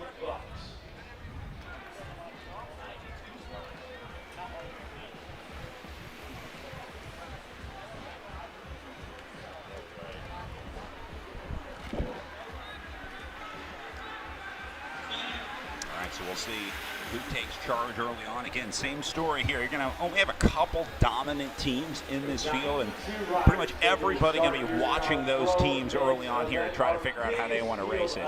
This will be Cadence, along with Foundation, up to the front early on here.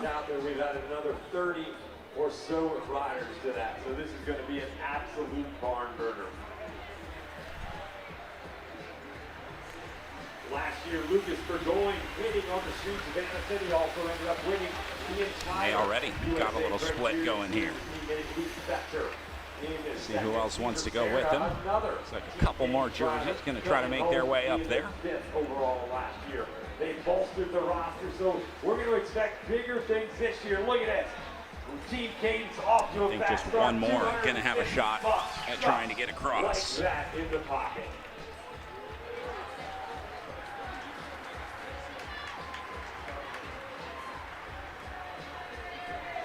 So Kane Bickmore, the first rider across the line there.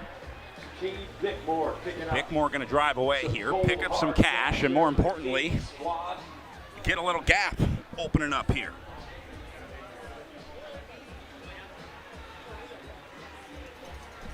The Foundation smartly following the wheel. That's Lucas Gindane for the Foundation Cycling New York squad, directed by former longtime professional Argentinian rider Sebastian Alexander. One's going to come back together, looks like. Drifters sending one up here. It's a fun team. Always a pleasure to watch. Certainly an aggressive squad. And seem to have retained all the good things about the spirit of crit racing. Having fun, traveling the country, racing with your friends, seeing new places, meeting new people, and maybe winning some bike races along the way. Another split, about 10 riders back. They're hammering this on the front. Bickmore single-handedly opened up this gap. There, he's going to get some help from these riders. Well, I'll tell you what, we talk about positioning being so important. Could you imagine being at the back of this Bickmore wrapping up his effort. The way things are strung out right now. Tim Smith for the Team Windows and Doors squad leading things through Preston High. The Team The Flicker also into that mix.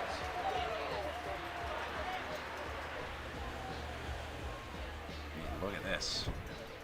100+ riders on the start list today, so it'll be a decent field to contend with. Now, I don't know a lot about bike racing, but I do know you don't want to be at the back of this one. There are going to be a lot of gaps opening up throughout the day here, and the farther back you are, the bigger your chances of being caught on the wrong side of one of those splits. So my armchair quarterback advice here is go ahead and start moving up now, because it's going to be a long night of battling for position for these riders on the back. One of the dominant teams in the U.S., Lucas Burgoyne, a former member of the junior national team. After he turned 19, he went to Europe, lived there for a season or two. It's going to be more of a split than a breakaway, I think, in this scenario. There's way too many guys to cooperate or get any sort of organization or pace line going. Meanwhile, Lucas Burgoyne hanging out back in the Sprinters Lounge, one of the few people who I would trust to ride at the back of this race. And I only say that because Lucas Burgoyne has proved time and time again over the last, let's say, 2 seasons of racing that he can find the front even if he rides at the back. He has won countless races where he tail-gunned the entire race. What he does is basically calls the shot that, look, if this comes down to a sprint, I'll get there and sprint. If it doesn't, I don't really need to be in the conversation. It doesn't really matter if there's a breakaway because it's going to be my teammates doing that work. And so Lucas Burgoyne is happy to hang out at the back in that Stars and Stripes jersey because he knows he's got guys like Danny Summerhill, Kate Bickmore up on the front. They're going to be the hitters early on here, and Burgoyne really just kind of relaxing, waiting to do what he does best and sprint for the finish, but I wouldn't expect to see a whole lot from him until then. There he is.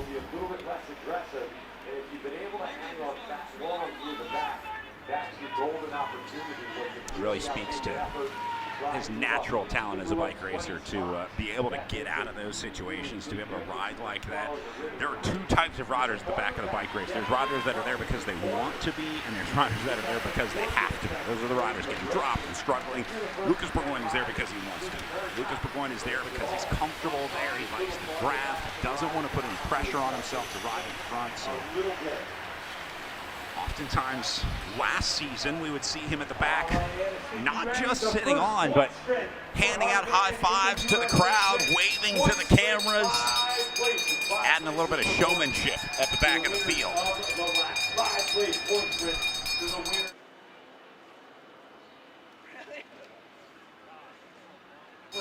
Wow, Gustav Johansson taking full advantage of his call up on the front as they ring the bell for the first USA Crits point sprint on course. Again, going 5 deep. These will add to the USA Crits total points throughout the season. Looks like Cadence going to try and pick some of those up. Bickmore. Really as much as we do here. Outside of the U.S., it's circuit races that are usually on anywhere from maybe 5 to 10 mile loops where you do several laps.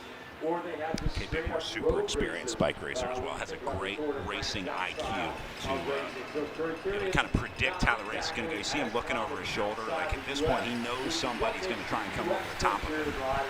He just wants to make sure that, one, it happens safely, and two, he can respond in the way that he wants to when it happens. I mean, I can assure you, they don't have a whole lot of criteria in the suite, so this is going to be very interesting to see. Here's the sprint. Up to the top of the hill. That forces a split as well, as maximum points going to go to Mateo Garcia Castaneda, the Colombian on that One Heart Racing team. And then the rest of the field about 6 seconds back on the other side of that gap.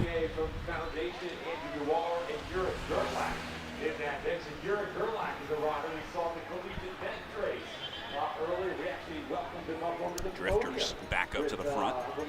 You're going to see a bunch of collegiate riders in this one as well. So your Gerlach up in the breakaway, part of that Southeastern Collegiate Conference Championships earlier today.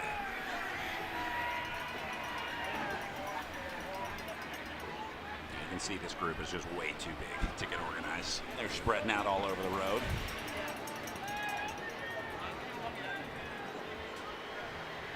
But as we saw with Laurel Rathbun in the women's race, it's not necessarily this breakaway that we worry about, but it's the remnants of this break and what happens when things start coming back together and going back out, the tide kind of coming in and going.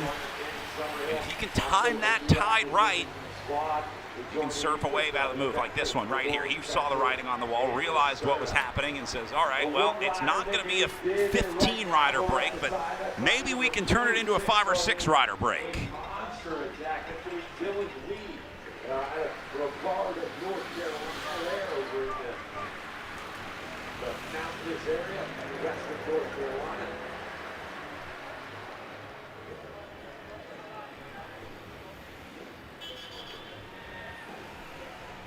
Got some company. This is a much more manageable scenario here. 3 guys can absolutely do it. If they had 2 more coming up right now, still doable. But this next wave is going to have to get a quick, clean break off the front. Otherwise, they're just going to drag this entire field up there with them. Their powder dry, so to speak, saving for the second half of the race. Riders like Marcos Mendez. We've also got Clever Martinez.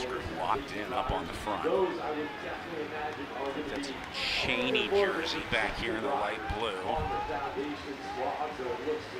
See what Bickmore's going to do for Cadence here. Just going to keep an eye on this, make sure it doesn't get out of hand. This is a great reason why you have a guy like Kate Bickmore on this team, because if there's a break, he can either shut it down or get into it. I think he's going to try and join these guys right now.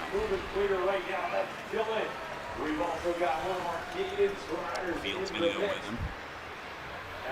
Dylan Lee leading the group through.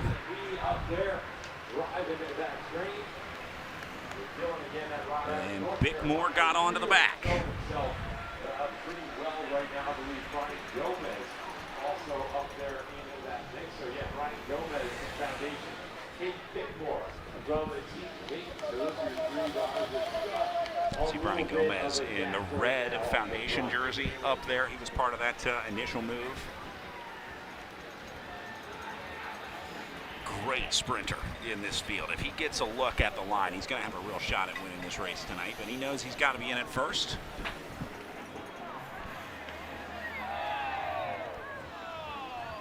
the officials at the start of the race, we did have a brief hold before the start. They did not announce any shortened instructions. We didn't hear anything from the chief ref at the start about an abbreviated race here. It is going to start to get dark here in Anniston as these guys finish up, so they'll be chasing daylight to finish this one on time. They are scheduled for 60 minutes, and 11 and a half into those 60 right now. Again, coaching for some of these riders, and this may well be one of their first high-level professional events, and that's a little bit of baptism by fire out there. Johan Gomez from Arias Racing taking his turn on the front right now. Tim Smith up there in the mix. Lucas Gade, Kate Whitmore. Gomez saw this group coming back together, just lit a match across the line.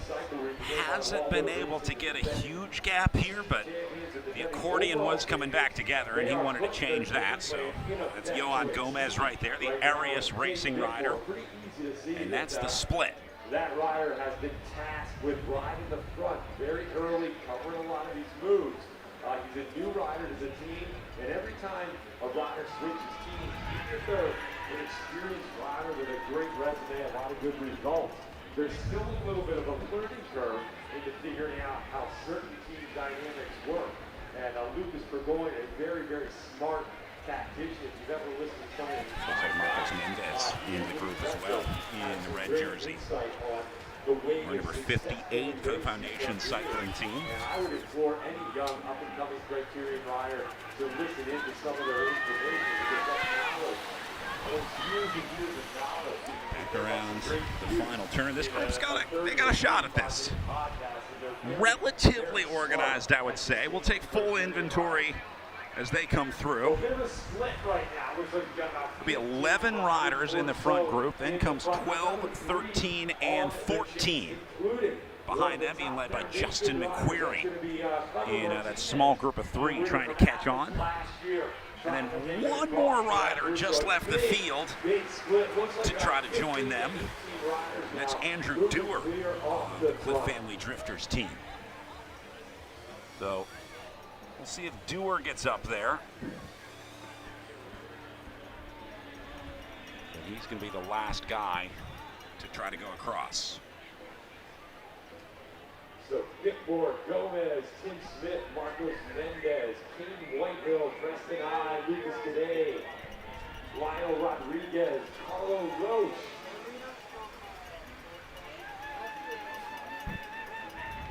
All up in that group, Dylan Lee in there, Justin McQuarrie. As the riders doing work out on course, they're partying over in the Raymond James Hospitality Tent.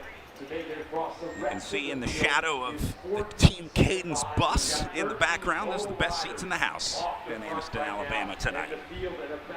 13 or 14 seconds, and now we're seeing our leaders come on through. We've got all the representation up here. We've got Foundation. Meanwhile, some infighting happening in the front group up here. Leonel Rodriguez didn't like what he saw, and he just set out on his own, trying to get away. Marcos Mendez going to go with him.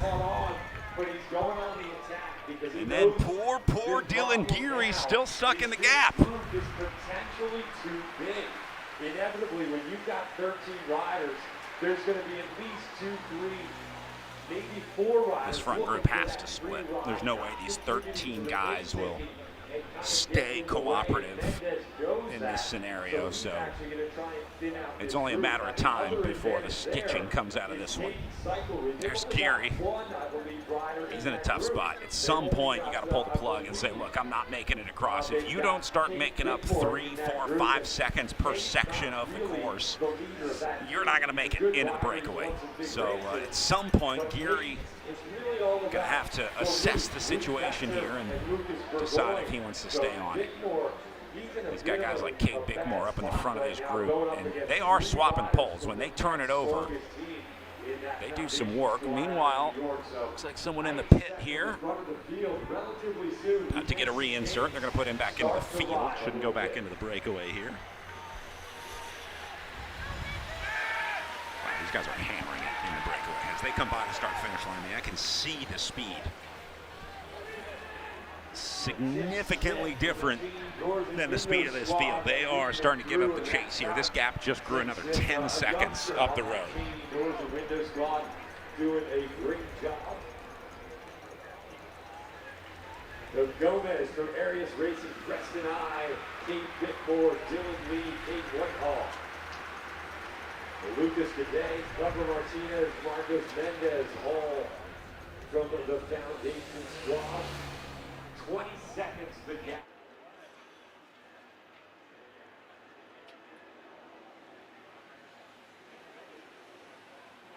They're going to have to do a little maneuvering back in the little conversation up there. Setting up well for that Marcos squad. Mendez. Arguably the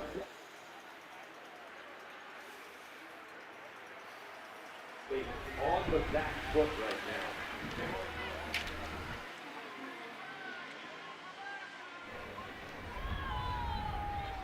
So far, we're looking at our big screen. It looks like most of the riders, can't say all just yet, but it looks like most of the riders are doing their share to contribute to the pace. And hit it again on the way up here.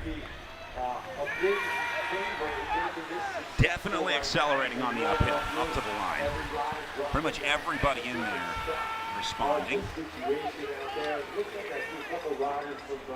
Rodriguez once again attacked that. What's going on here?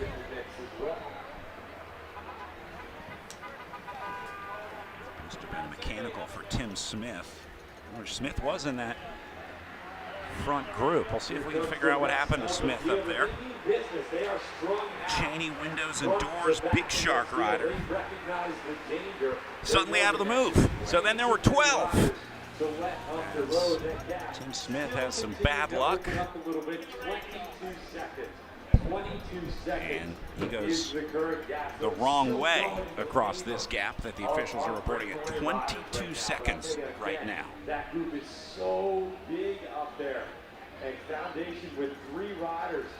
I'll tell you, they're in the driver's seat, and the rest of that breakaway. Breakaway not really super organized right now, but they are aggressive. They are continuing to ride. They're not disorganized to the point where they're looking around at each other. They're just disorganized to the point where they're not making clean handoffs. Yeah, so like you see these guys having to close the gap. It's just not smooth out there in this group. But they are making up time. Again, 22 seconds last lap.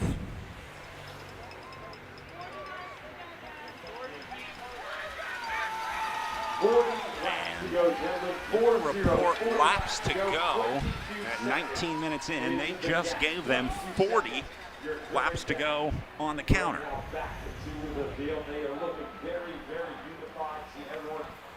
They're going to start seeing lap counters at 39 at laps to go next time they come through. They just gave them 40 more times around this course here in Anniston. Another reinsert from the pit. He knows that this is a very dangerous move in general. This guy's out of sight on the short sections of the rectangle here.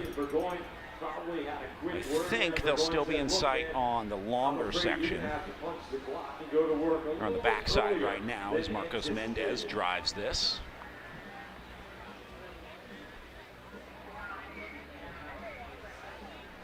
Yeah, and there's the chasers right behind him.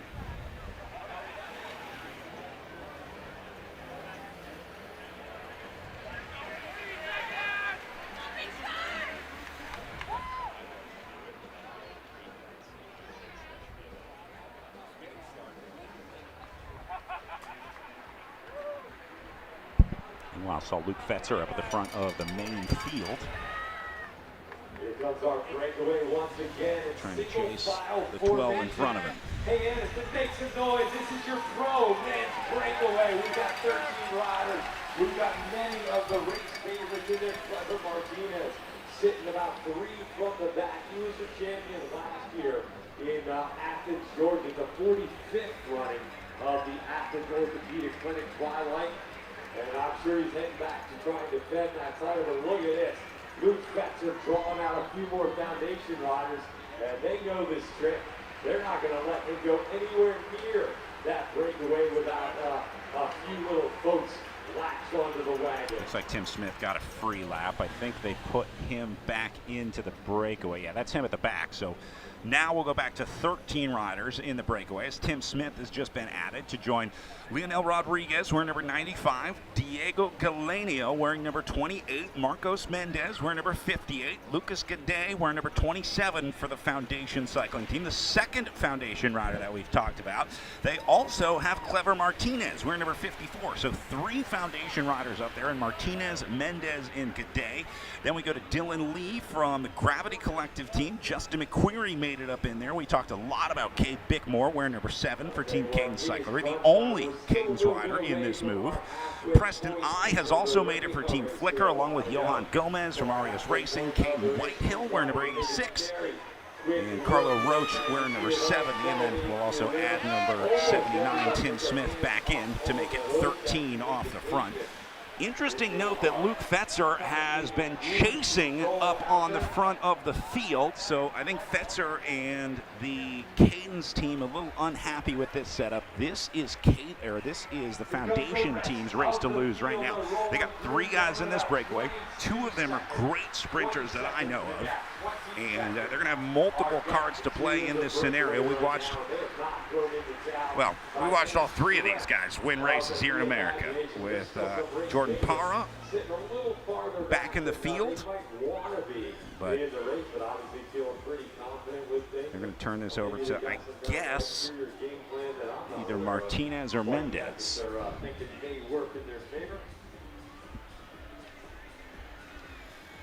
There's an effort in the field, but it is far from an organized effort. Luke Fetzer doing what he can to support his team. Fetzer has been such a loyal lieutenant for Lucas Burgoyne, giving him pretty much everything that he's got in support of Burgoyne's victories last season. And I think Luke Fetzer is doing the exact same thing right now.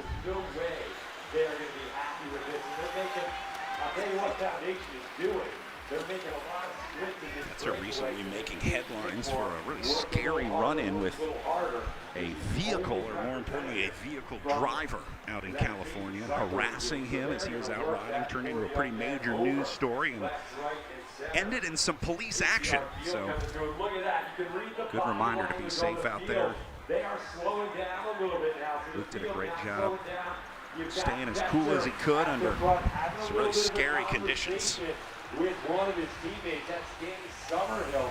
Danny, one of the most experienced Criterium riders out there, racing on the road in Europe for a number of years. He was actually a silver medalist at the Junior World Cyclocross. Looks like they're going to get some help up on the front of the field.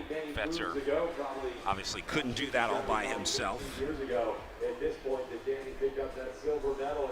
It's great to see him still racing at the top of his game. He's a very experienced veteran out there. So he and Luke Fetzer exchanging some words there, trying to figure out. Again, this breakaway is not riding like an organized breakaway. They're just a powerful breakaway. When the guys do get to the front, they keep up the tempo and keep hitting it, but they're not taking smooth exchanges. There must be a few riders in here that are sitting on and not doing their part. I think that's what's throwing things off. I would guess Cade Bickmore is probably part of that.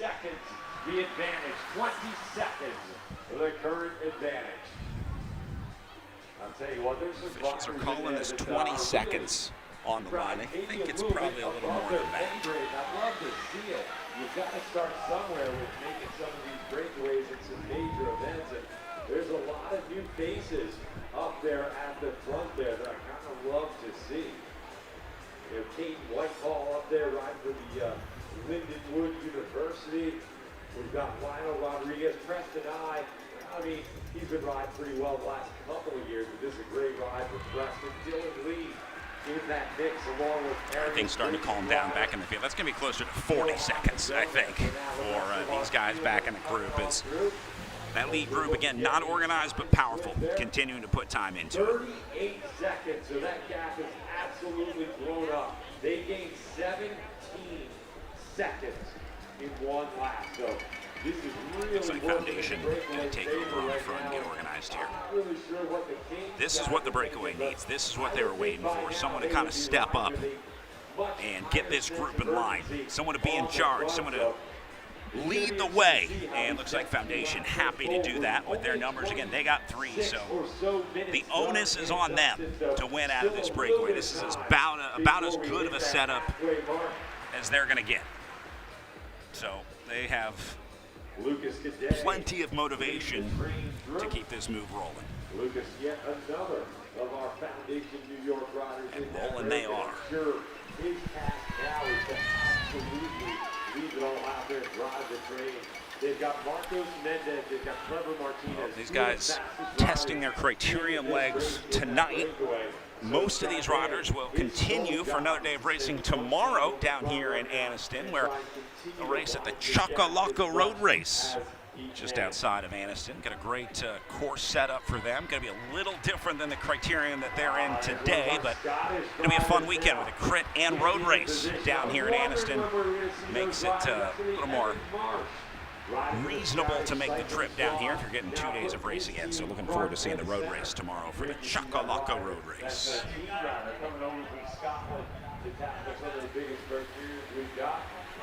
Coming up on halfway into this one, 27 minutes in. Come to the U.S. in recent years, and they've all adapted very, very quickly to our.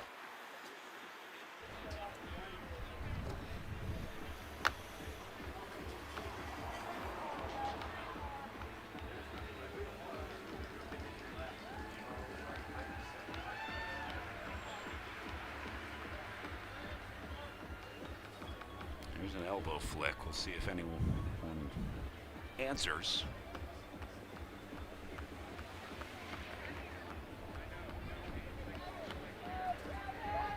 So remember, this race 75. There's Bickmore at the back. So that answers that question. Looks like Kate Bickmore has gotten the message that Cadence does not want this one to roll, because they put both Luke Fetzer and Danny Summerhill up on the front of the field, and that's something you only do if you are serious about chasing this down. So I think Kate Bickmore's days of driving this breakaway are over. He is now a passenger along for the ride. Here comes the rest of our field getting back into formation. Georgia Tech now putting one of the riders on the front. How about Marcos Mendez? You want to talk about doing work? Oh, even Burgoyne making his way up to the front. Well, when you see the Stars and Stripes jersey up there, you know it's getting serious. So I think Lucas Burgoyne is kind of looking at this right now and saying, if we want to win this bike race, we might need to bring this one back. So he's going to exit the Sprinters Lounge and get to work up on the front here. For Sunny King, year number 17 for the USACRITS series. Always have to be back and start.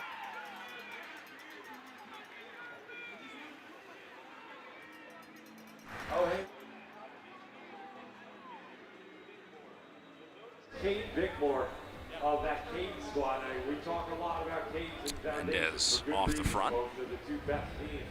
But Kate Bickmore has been sitting at the back of that breakaway. You see how Mendez is going to slot in right ahead of Kate Bickmore there. He realizes he knows the game. He's played this one before. He knows how this one ends. So no hard feelings, just business. Kate Bickmore doing exactly what he needs to do for the Cadence team.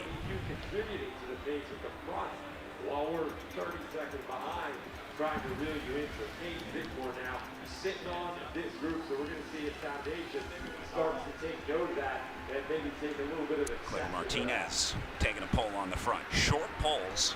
Only spent about 30 seconds up there before hitting the elbow flick. Meanwhile, some future pro bike racers watching along the side of the course here. Or maybe future camera operators. Who's reaching out to our cam op. What it's like to be young again, to be able to do 2 high-level races in the same day. Look at the field a little farther back. Forgot that feeling, and I'll tell you what, I don't mind. As we go over the halfway mark of this one, 30 minutes into it.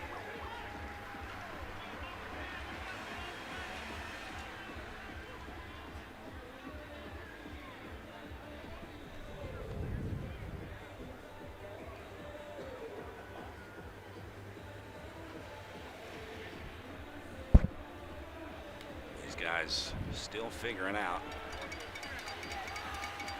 how this breakaway is going to shake out.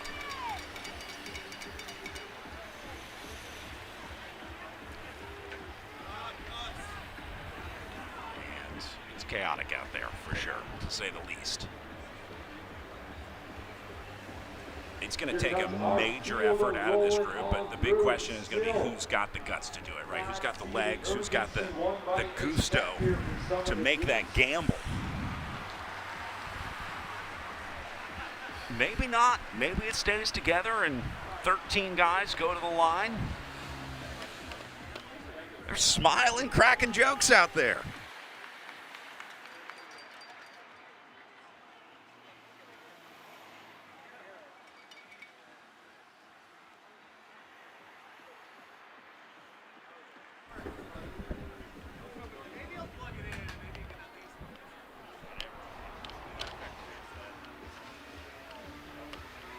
All right, here comes our breakaway. 48 seconds, gentlemen, 48 seconds. Is it the gap? Gap up at 48 seconds now. And this is why. It's because of this surging that happens up there. They go, and then they kind of slow down, get a little chaotic, then they step on the gas again. Bickmore's back up there driving now. 95% certainty it won't go to the line with all 13 riders. Somebody somewhere. There's Preston I. Start some fireworks and start the attack. The Drifter squad making an appearance next. There's no way Foundation or some of these other teams are going to want to have a 13-rider sprint. That's part of wanting that breakaway is you slim the field down, you slim the group down, you increase your Preston I looking for some help.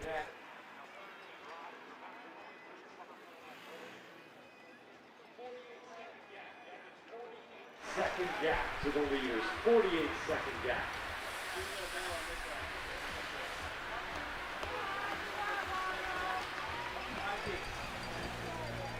Leonel Rodriguez back up to the front. Rodriguez been working hard here.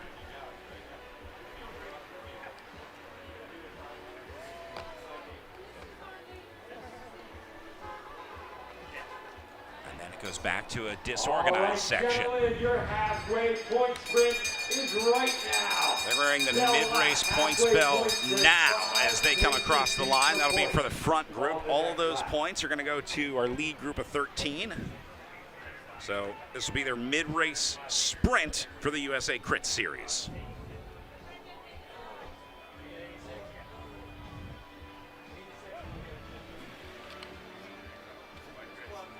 Again, this will be a good look into the future intentions of these riders. It'll tell us who's interested in this USACRITS series, who's trying to pad points, and who's just trying to win here in Anniston. The riders that go for these points will likely be the riders that will follow the USACRITS series for the next 6 stops. Mendez on the radio trying to get this organized. 5, 3, and 2. 13 riders in the break. That's some simple math. The breakaway is going to be the only group out here eligible right now because they've got such a big gap. The area squad trying to light things up into the field. Trying to keep things up. Back through the line just now. They're not going to get a bell because there's no points to be had in this field. They're all going to get swept up by these riders up front. We've got our pace car already. Our breakaway now on the same straight as our field. Remember, we've got 5 places. They're going to give us a good sprint for this one. We've also got a green. Also ringing the bell for Cash on the line as Martinez and Bickmore go to the line together. Clever Martinez going to pick up maximum points on that. Kate Bickmore goes second and Leonel Rodriguez third across the line. This is an aggressive race, so that got some riders. That was a little bit of air in between them. See, but they're not going to stay on it. That's the problem. So there you go. Martinez, Bickmore. That should be Leonel Rodriguez, Kate Whitehill, and Johan Gomez. That bell was great. 3 place cash free. So we've got 250, 150, and 100 on the line for the first 3 riders out of that breakaway when they make their way through again. I'll tell you what, I think we're going to see some integration here in a few moments. The field very clearly easing up, so now you know that field slowing up even more as they come through the line here. Well, here's what's on tap for the rest of the USA CRITS Series 9. After the Sunny King Criterium, we'll head to Athens Orthopedic for one of the best races of the year, the Lagrange Cycling Classic. Day after that, then we head to Greenville for the Greenville Cycling Classic. It's Spartanburg, Highline, and wrapping up the USA CRITS Series with the Winston-Salem Cycling Classic on May 23rd. That'll end the USA CRITS Southeast Series.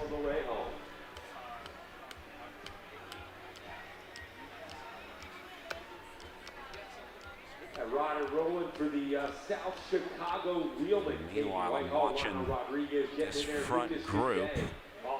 Race Radio is saying they lost one, but there's 13 here, so I don't know what they're talking about. The way the field was right? They were spread out a little more across the road. They weren't just one by one. Yeah, this but they were 3 and 4 is an imminent catch happening right now. It's that's probably what Marcos Mendez was on the radio talking about earlier, as he was going to try and figure out the plan here for not if but when this catch is made. These guys aren't going to lap the field. 13 riders going to go a lap up. Sketchy, sketchy, sketchy.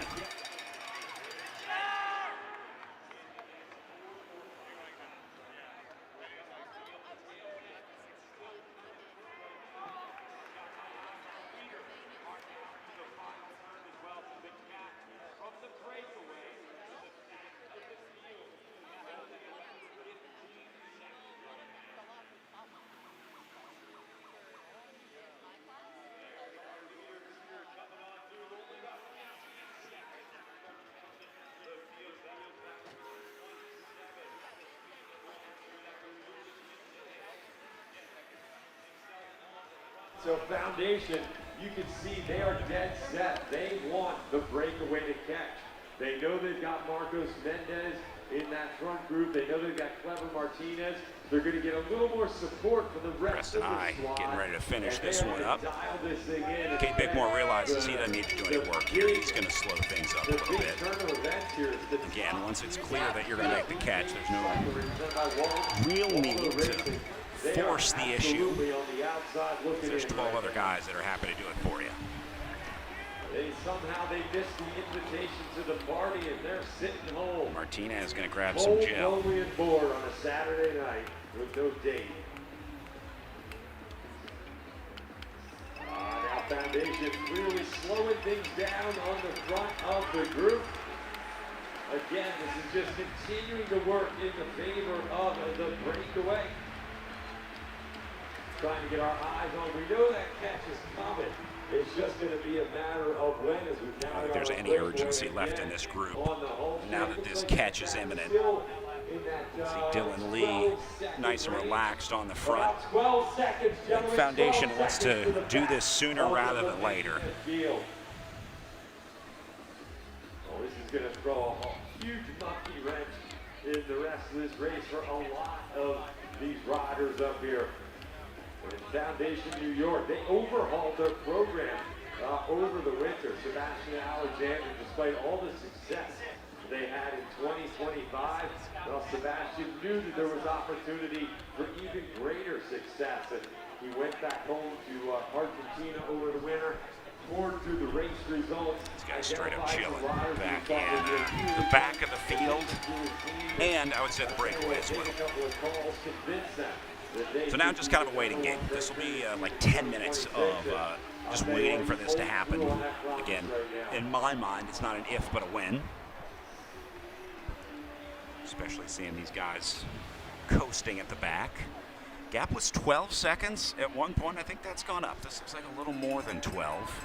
And that's 12 seconds from the back of the field to the front of the breakaway. It's more like 15 right now. Their turn on the front. You're a girl out.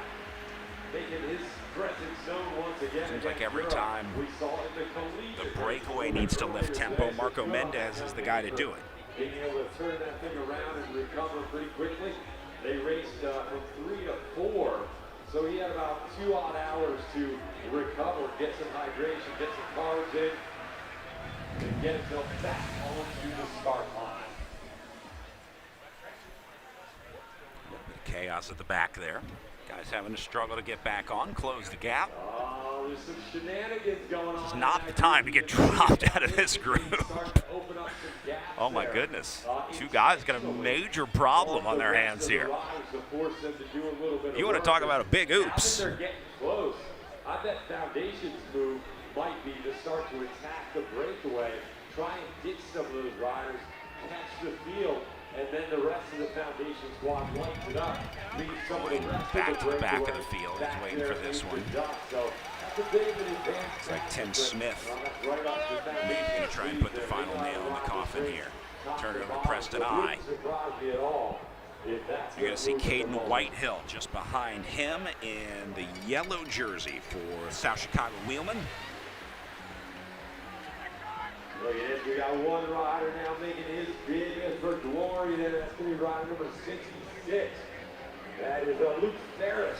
We're also seeing some attacks flying off the front of the field now. This is Luke Ferris that you're looking at here, number 66 for the Cheney Windows and Doors Big Sharp Pastoria team. Here comes our breakaway. It's an interesting move for Ferris. Maybe having a little bit of struggle there. Our NBO rider dangling off the back there, just trying to lock in a top 15 finish position. Unless he thinks he can go all the way around by himself.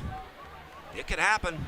Crazier things have unfolded on two wheels. We asked for a better opening round of the 2026 USACRITS series here on both the women's and the men's side. On the women's side, that Caldera Medical Squad, the newest squad on the block, they came out swinging and put one of their team workers, Laurel Radford, on the top step of the podium. And the Yeah, next Ferris are tucked looking in. to flip the script as Broad well. shoulders, but he's trying to minimize that arrow profile on the front. The official word, the leader Inside the bars. across the field. So we are now all Meanwhile, as Ferris was off the front, the breakaway has caught the back of the field. So they're going to be all back together. And 13 guys will go a lap up. Integrated with the rest of the field. Gentlemen, the breakaway has now integrated back into the field. The breakaway has caught the field. There you can see a couple of our Foundation riders. Got Dave going up the side. Kate Bickmore back there along with Lucas Burgoyne. So Burgoyne going to use his Criterium sprinting expertise to see what they can do for Kate Bickmore. That's pretty much going to seal the fate of this race tonight as those riders go a lap up, and it now becomes what can you do to support your teammate if you had one that went a lap up. So let's talk about the teams that'll have a shot at it. We'll start with Foundation with Clever Martinez up on the front last time we saw him, Lucas Gade and Marcos Mendez in there for them. So they've got 3 cards to play today that have all gone a lap up, and then they've got a couple more riders in the field, including Roderick SuwaneeGA, that'll be able to help them.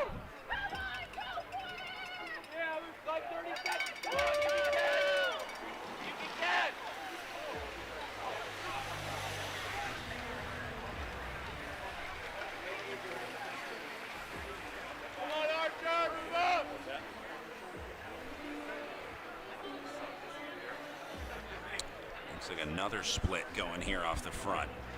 I think that's the jersey of Team Scotland. 17 laps to go. 17 to go, gentlemen. 17 laps to go.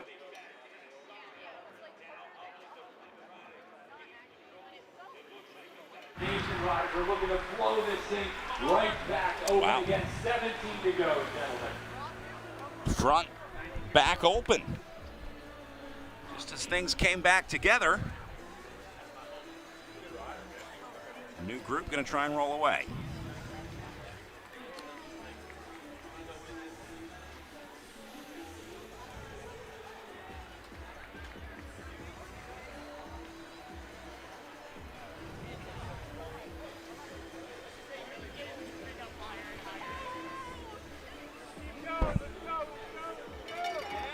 That is Shorman right there.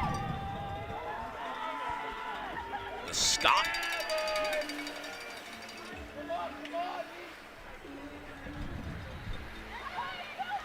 Next rider to try to go. I'll tell you what, I'm not always the world.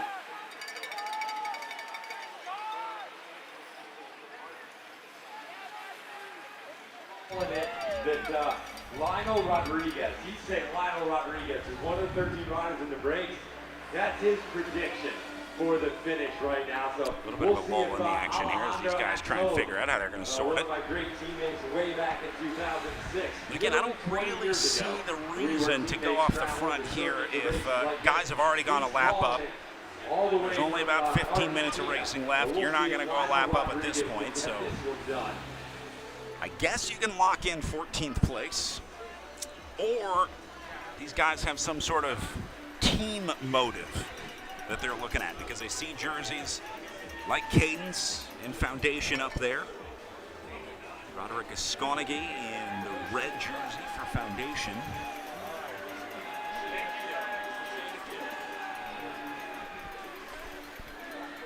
Trying to figure out what they're going to do. That's Danny Summerhill, third, right behind them. Rodriguez having a little chat with Shorman there. I think Shorman just said hop on. So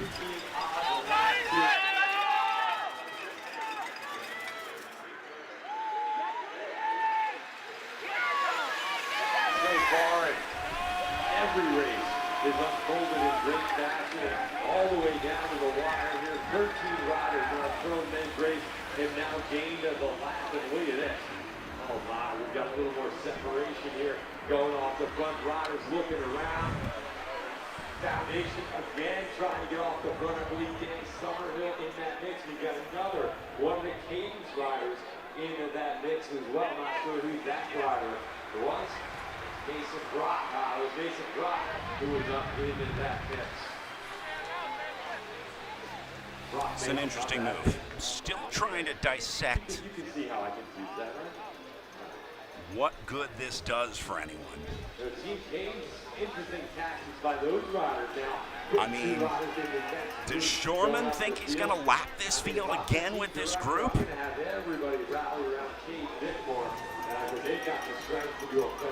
Because he's sure working like it. Guy's putting in an incredible effort. They're choosing to play this one a little bit differently. We're going to see how that works out right now.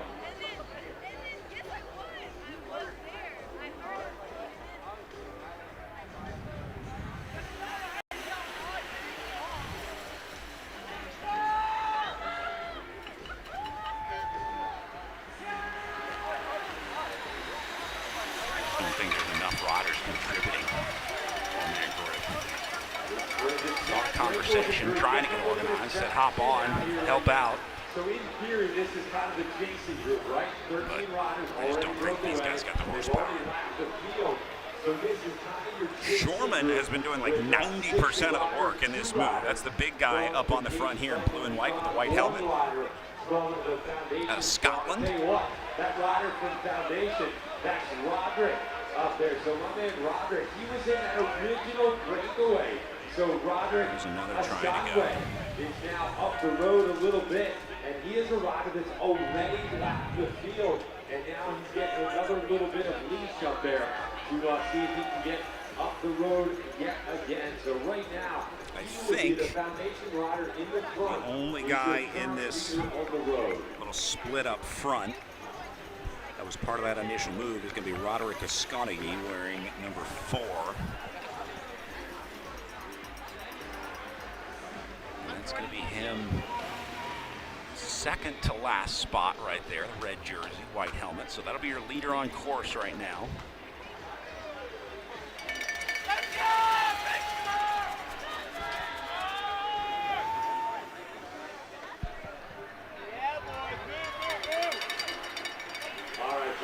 And I think that's Kate Bickmore up there too. Stand by on that. Martinez was the Foundation rider in the original race. These are all fresh faces up here right now.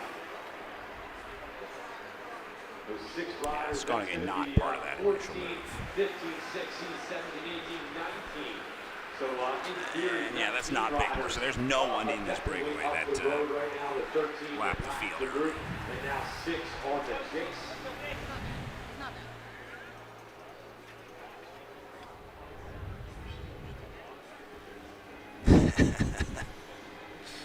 Some disappointment from Shorman there.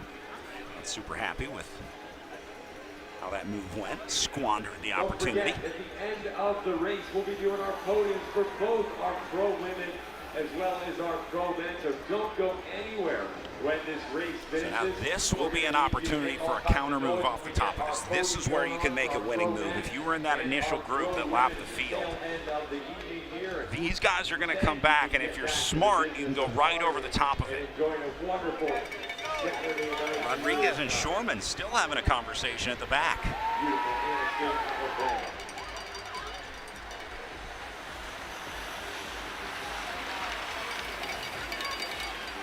Going to bring the catch, so they'll reset. I don't see anyone up at the front. I think that's Marcos Mendez right there. Is going to be the first guy just in front of Lucas Burgoyne here. Oh, that's Mendez and his teammates from the breakaway with Clever Martinez. So they're going to get to the front.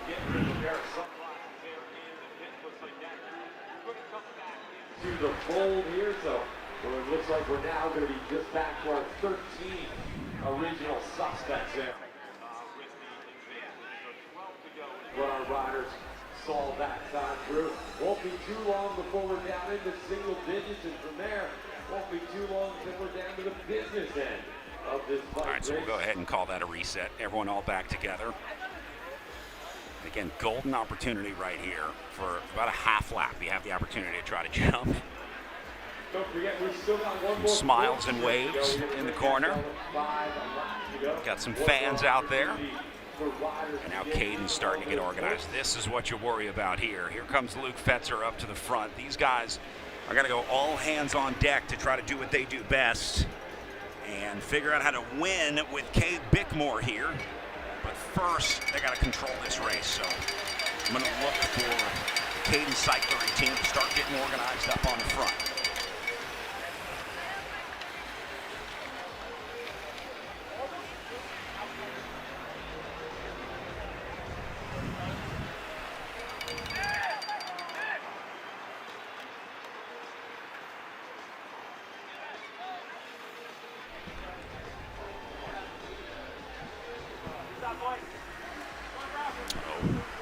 Mechanical there for 37. It's Ian McKeith. He was stuck in a big gear. Taking his turn on the front there, taking the wheel things down. You can tell we're getting late in the race here, kind of creeping up on that 1 hour mark. Pretty shortly, remember, we were slated to start at Fetzer in control. This is what they want. They got it right where they need to be here. And I think ideally for them, they just keep it just like this and try and escort Cade Bickmore where they can. But until then, you just got to make sure that nobody else leaves this group.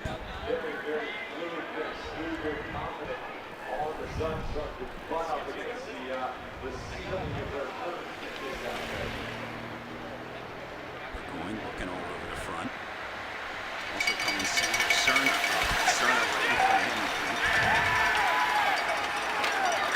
Piedmont's got one in the pit. Getting ready to go back in.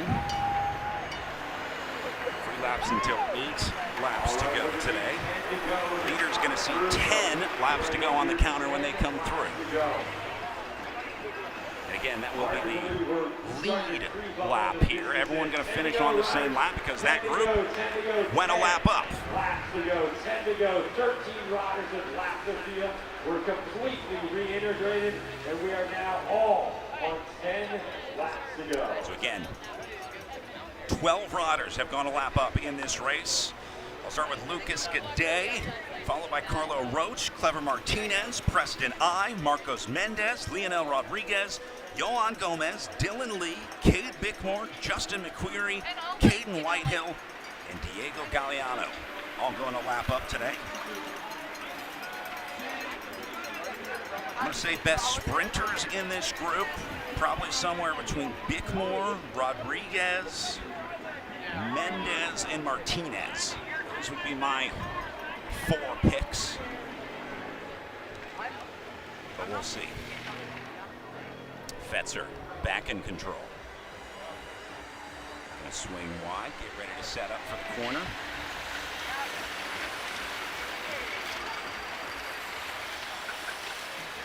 I think what Fetzer's doing here is making this race as hard and fast as possible to make sure that Martinez and Mendez don't get away here from the foundation team. That would be the big issue that you would have if those two were able to escape. You got a real problem on your hands. So I'm pretty sure the mission here for Fetzer is to maintain it.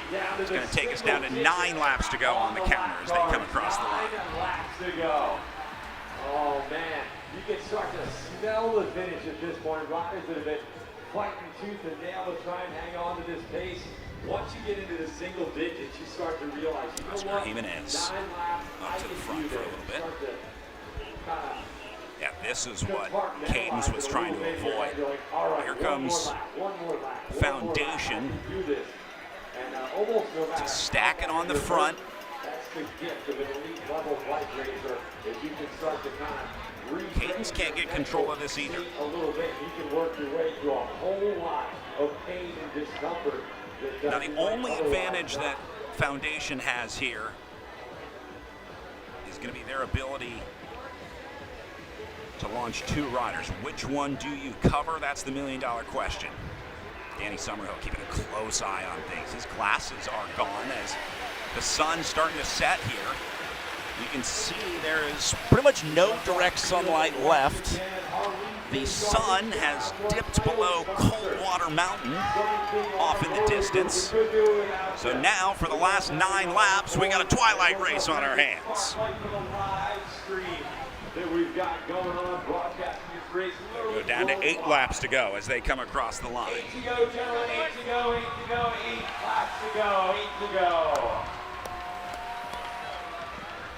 Still no one in charge. Point in the race, you're going to start to see all the Cadence riders start to find each other. You're going to see all the Foundation riders start to find each other. All the major teams that have been dive in the corner on the inside. Now is the time guys starting to get desperate to move up.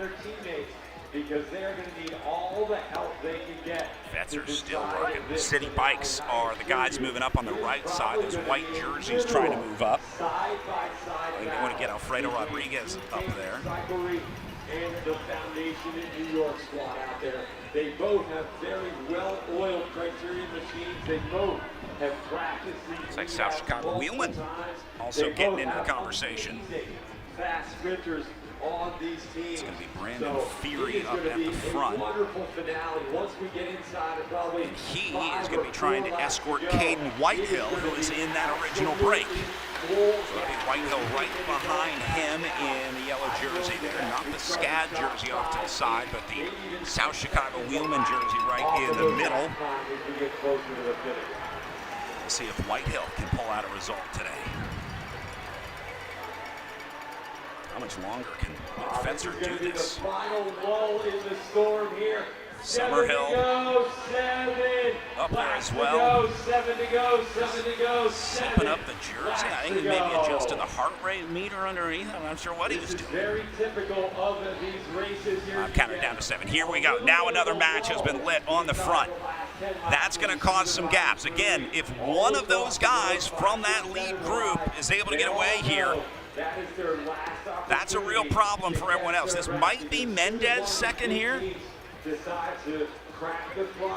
Maybe not. It is going to be full skip all the way down to the finish. No, that's going to be Roderick Asconagate, who is not part of the lap-up group. But Lucas Gaudet is. And I think that's Gaudet into second spot, so this is a big problem for Cadence. That's why Lucas Burgoyne is off the front of the field. The panic bells are ringing for Cadence right now. Looks like a couple more riders taking advantage of that lull. Two looks like 2 Foundation riders. And a third rider now. Well, you know, times are tough when the boss shows up on the factory floor, and that's what's happening right now. Lucas Burgoyne is having to do work for this Cadence team because he is watching Lucas Gaudet ride away with this bike race in the front group. Burgoyne knows it. He's like, is anyone else as worried as me? Lap counter going down to 6 as they come across the line. Looking for Summerhill, looking for Fetzer, looking for Cesar Serna as they want to get ready to go into battle. Brandon Fury doing a great job escorting Caden Whitehill up to the front. You couldn't ask for a better guy to take you through these last 6 laps than Brandon Fury here. Former national champion. And now guiding the next generation for South Chicago Wheelman. Caden's back in control up on the front of the field, but these guys are still away, and it is still a problem for him. As SuwaneeGA is going to bury himself for Gaudet here.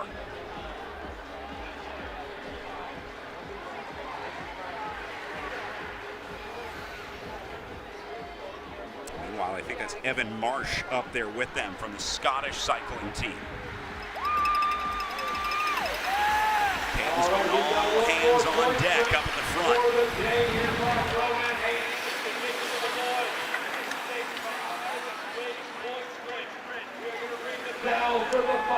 Counter going to take us down to 5 to go. And that's going to be our final USACRITS point sprint on the line here. But these guys are more interested in trying to win the bike race. Lucas Gaudet has a lot more points to gain by staying away off the front here.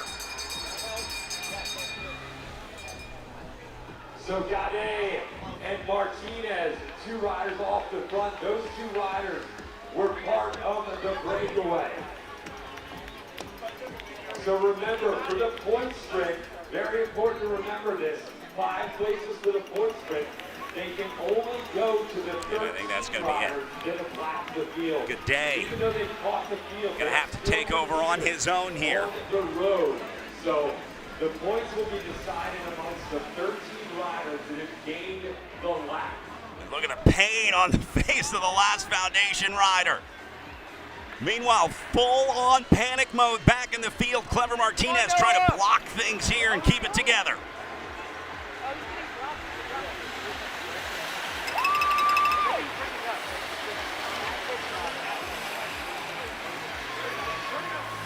Fetzer back to work. All right, here comes our leaders. The points are going to go right on the foundation. That's actually one of our Scottish riders in the middle. So rider 53 into that mix. We thought maybe that was me, but that's actually one of our Scottish riders in the mix. It looked like Luke Fetzer coming through there as well. These guys have a real shot at winning this bike race tonight. Evan Marsh into the group as well.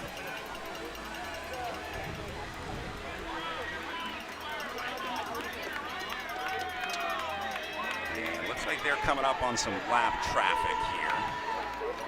Yeah, these guys are not going to be part of the conversation in front of this group. In fact, they need to get out of the way. Let these guys do what they need to do. Yeah, there you go. That's the right move, Mr. Scad. Good call.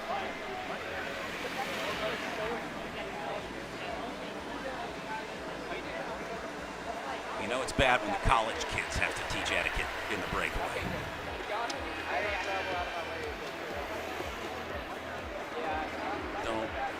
Don't sit on this group.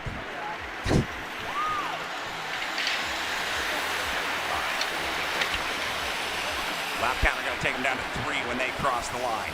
Danny Summerhill doing everything he can to bring this one back because they are watching first place right away. They are watching Cade Bickmore shot at the first step of the podium slowly but surely roll away on the back of Lucas Gaudet.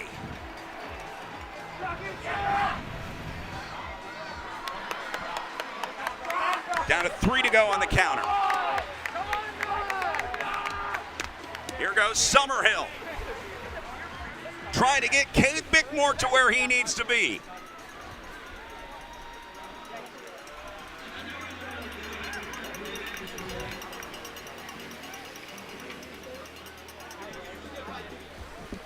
can't believe SuwaneeGA is still in this one. I thought he had cracked like 4 different times, but SuwaneeGA still up here, still driving, and still trying to help Lucas Gade get to where he needs to be. Well, we are getting down to the last couple of laps here. We've still got a couple more bells to ring. We've got a gambler's green to ring here very shortly. We're going to ring. I don't know if the strongest guy in the world can bring back this group at this point.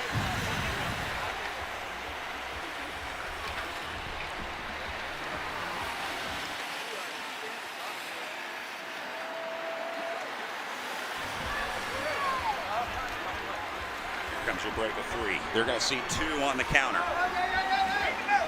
2 to go, 2 to go. We got a gambler. They're going to ring the bell for some cash here. I don't think any of those guys are going to fall for that because they got a shot at winning this bike race. $250 on the line for our gambler green. Hey, look at this. I think that is going to be it for the escort, and Lucas Gade is going to have to do this one by himself. But here comes Fetzer. He is going to shut it down. He's got him in sight. This is an incredible, incredible ride from Cadence today. Never over till it's over.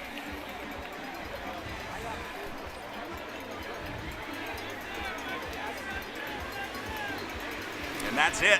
They have made the catch. We are all back together with a lap and a half of racing to go. Cadence has done it, and now they've got to try and get Cade Bickmore to the front of this bike race. Foundation not out of it yet. Gade still in the conversation. Let's see if Mendez makes his way back to the front. He was aggressive early on here. Scotland still in the mix. Up to the top of the hill, going to take us down to 1 lap to go. They'll get the bell here and 1 to go. Final lap of racing in Anniston as Tim Shorman will send him off for the last time around downtown Anniston, Alabama. Shorman not getting anywhere. Foundation is there. Cadence has dropped the ball, and now Foundation is in charge. Out of 2, headed towards turn 3. There's Danny Summerhill on the right side of your screen. Can he get there? And more importantly, where is Cade Bickmore in all of this? 1 to go, riders, 1 to go. Oh man, I tell you, we're seeing those big lead out coming. We're looking at the big screen. They're going to be. I think that's Mendez on the second wheel. Is Marcos Mendez, another rider that went a lap up here. This is Foundation's race to lose. They are stacked 1, 2, and 3, headed into turn 4. One of our Foundation riders coming to the final turn to the gas. Could that possibly be? He's going to try and set up Martinez or Mendez. They might go 1 and 2 here. One last look over the shoulder for Foundation, and they know that they will lock it in. Mendez and Martinez execute for Foundation. Into that sprint, so Marcos Mendez, clever Martinez.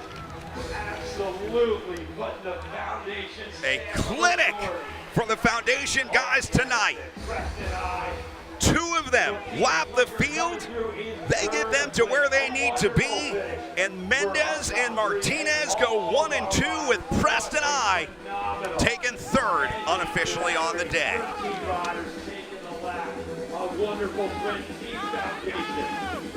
Wow. What an effort for the Foundation team. What an effort for the Cadence team, though. How about Luke Fetzer, Danny Summerhill doing the work that they needed to do to try to bring it back for Bickmore, but Bickmore just wasn't there in the conversation the way that these Foundation guys put themselves exactly where they wanted to be.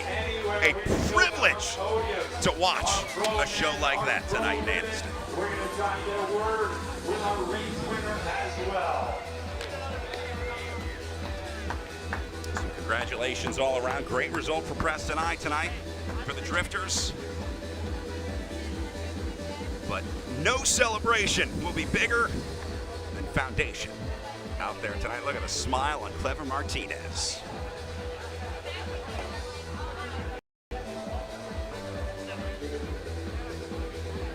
And when you got it, you got it. Whole team posting up. They had the look back from about 100 meters out.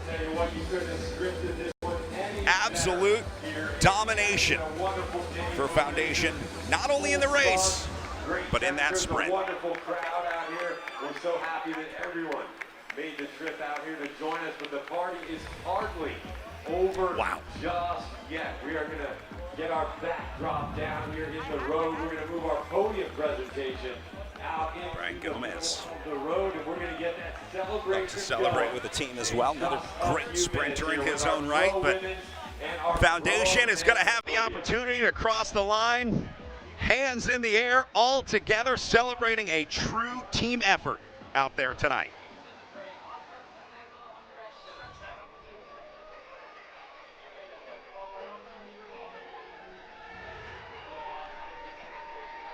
Well, here come our victorious foundation riders. There they are, man. What a way to celebrate. Foundation celebrating. That was sick. That was awesome. That was just pure domination. There's no way around it. Joining them on the podium in third. Wow.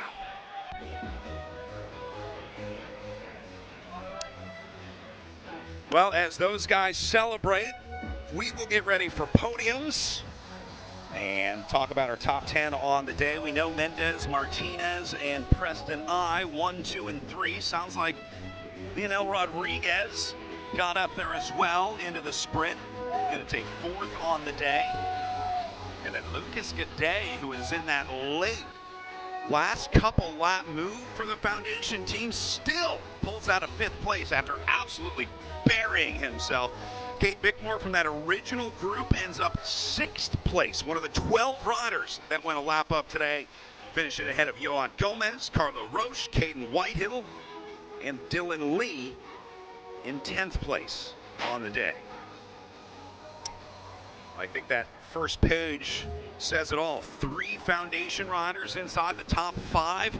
Not only did they get 3 guys into that move with Mendez and Martinez winning, but then they also finished the top 5 with Lucas Gade as well to seal the deal.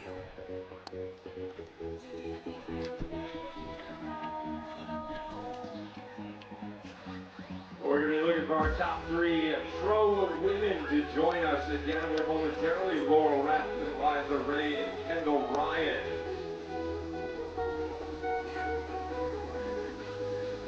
All right, we'll see if those guys will make their way down. And hopefully we can grab a word with them as we get ready for our podium presentation, where you will see these guys up on the top couple steps. Marcos Mendez and Clever Martinez, 1 and 2 today in Anniston.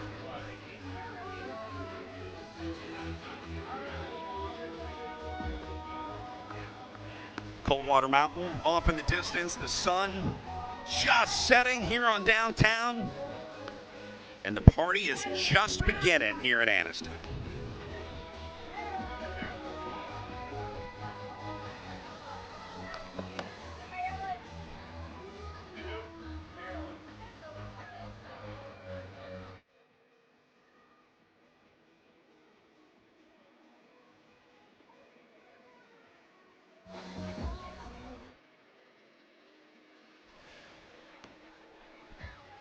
All right, well, we are headed down to grab the foundation guys to get ready for our podium here. We're going to do our pro women's podium up first, so we'll bring back Laurel Rathman and company after their amazing show out here earlier tonight, and then we'll move to our pro men's podium coming up here in a little bit. Before we do that, we're going to take one more quick break.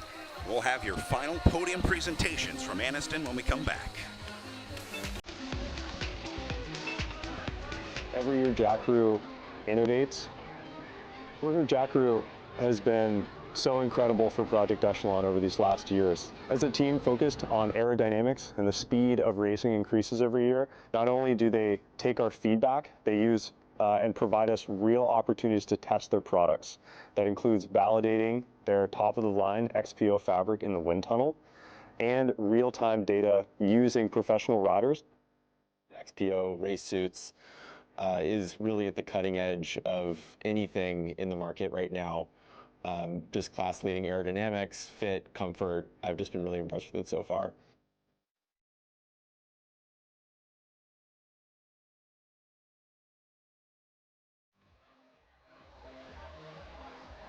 This was one of the best Sunny King Criteriums we've had in a long time.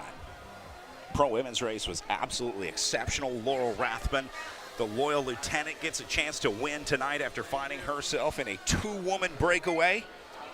And then we're treated to another break in the pro men, where 12 men go a lap up, with 3 from the foundation team who end up going 1 and 2. So our first year on the new course here in Anniston, I think the takeaway is breakaway, breakaway, and some more breakaways.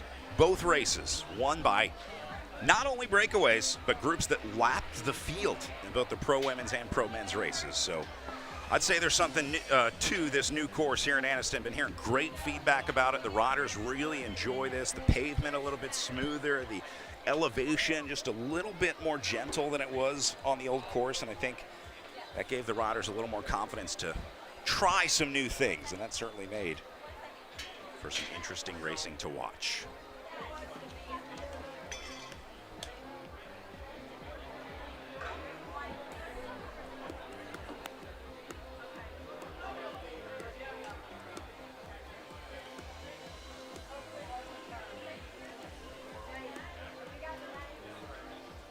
So we're going to have a few different podium presentations out there. We will obviously award our top 3 on the day. I think we're also going to do some USACRITS podiums, because this is the first stop of that USACRITS series. And so combined with the finish points and the intermediate sprint points that we had today, remember each race had a point sprint at 5 laps in, halfway, and 5 laps to go. So we're doing those calculations right now to determine who our first USACRITS leader of the season is going to be.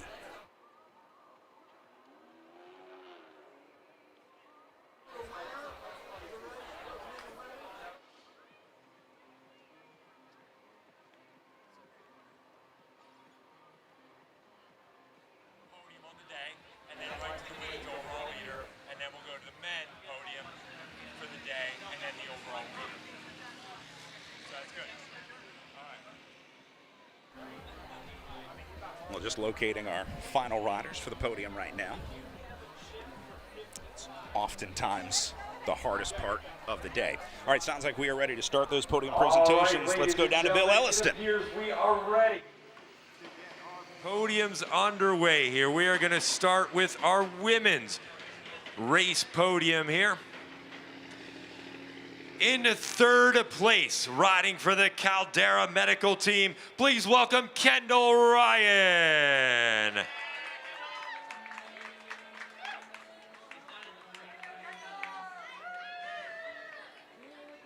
In 2nd place, riding for Kingdom Elite, please welcome Liza Ray.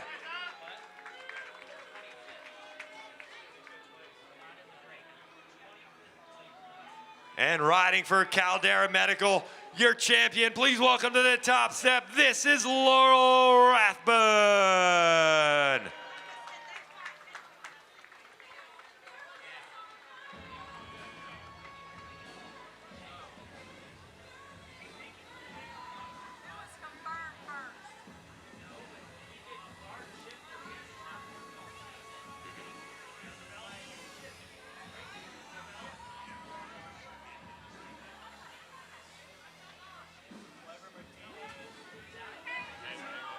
All right, ladies and gentlemen, one more round of applause for our women's podium. Your champion, Laurel Rathbun, Liza Ray, and Kendall Ryan. We're now going to present, oh, we've got a little champagne. Oh, Laurel's going to pop a little champagne. Oh, boy.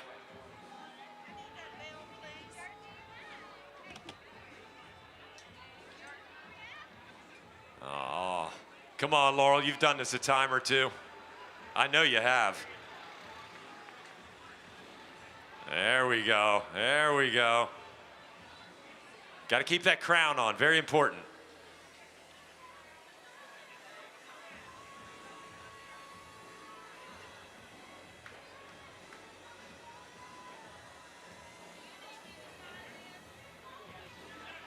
Oh, there we go. Yeah, give it another shake while you're trying to pop it. There we go. Your champion, Laurel Rathbun with the champagne.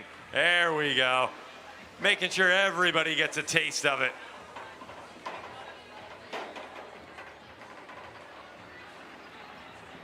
All right, next up we are going to present our jersey to our USA CRITS overall leader, Laurel Rathbun. We're going to get you right back up and get you a fresh new jersey. There is our overall leader. Overall winner, my bad, our winner on the day. This is your winner's jersey.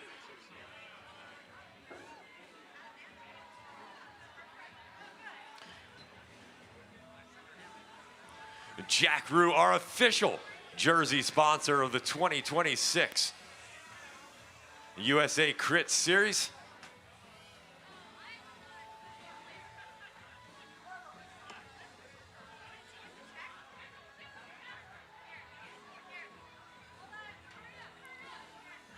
Oh, look at this. We've also got an awesome little check for you. Take that bad boy to the bank, Laurel.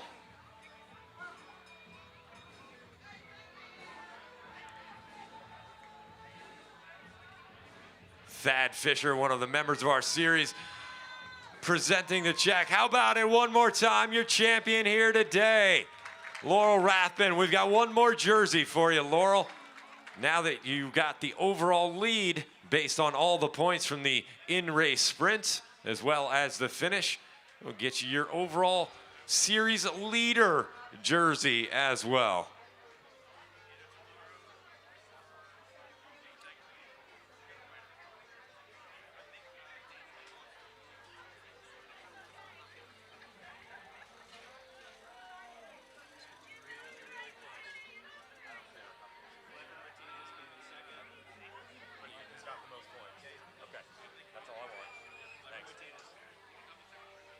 All right, how about it one more time for this young rider, the co-owner of the new Caldera Medical Squad, Laurel Rathbun, with a phenomenal day here to kick off the 2026 USA CRITS Series. She will be our leader going into next week at the Athens Orthopedic Twilight.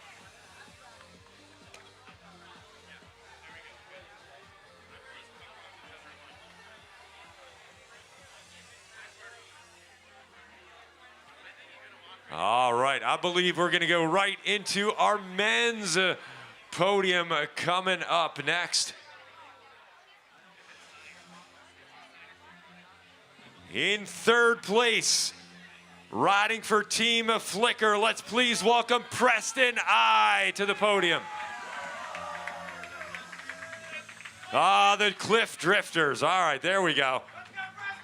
Well done, Preston.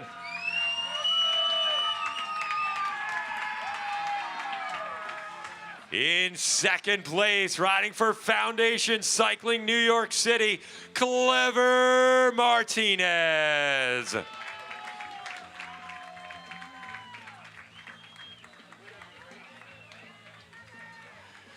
Ladies and gentlemen, please join me in welcoming to the top step your champion riding for Foundation Cycling. This is Marcos Mendez.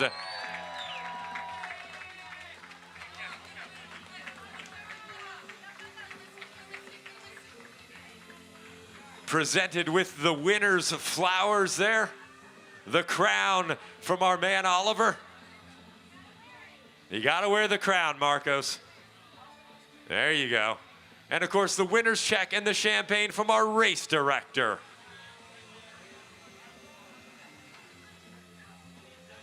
Now I know Marcos has a little experience. Oh, Clever knows he's got a duck. He doesn't want to, you don't want to get that nice hair all saturated with champagne, my man. That smell will never come out. There we go, your champion, Marcos Mendez. Well done, my man.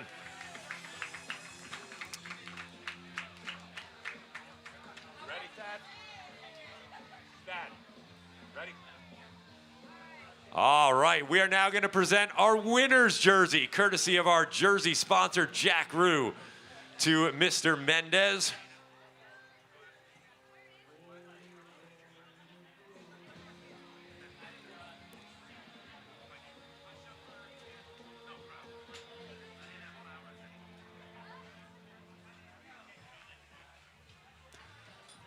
All right, Marco's gonna zip that jersey up. Hey, how about it? Let's keep it going. Marcos Mendez, your winner here tonight. Well done. And we've got another jersey for you now. Actually, this, our leader's jersey. Clever Martinez, we're gonna call you back. Hey, Thad, Clever is our, we're gonna call up Clever Martinez. Hey, Clever, where are you at, my friend? Clever Martinez, we need you back to the podium, please. There we go. Courtesy of all the in-race points, you are our overall series leader moving forward. Picked up second overall tonight, but picked up a lot of valuable points during the race. So that means our overall series leader heading into the next stop will be Mr. Clever Martinez. Clever gonna grab himself a fresh new jersey there, courtesy of Jack Rue, our official jersey sponsor, again, of the 2026 USA CRITS Series.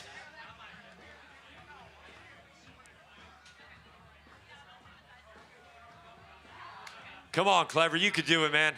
I have faith.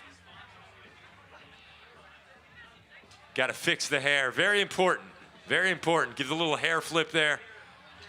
All right, hey, Anniston, Alabama, how about it? Your new series leader for the 2026 USA CRITS riding for Foundation Cycling, Clever Martinez. Oh, what a wonderful conclusion, a great day of racing. I want to thank everyone who made the trip out here today to Anniston to kick off the season. We couldn't do it without you. We will see you all next weekend for the 46th running of the Athens Orthopedic Criterium. Be safe and keep the rubber side down.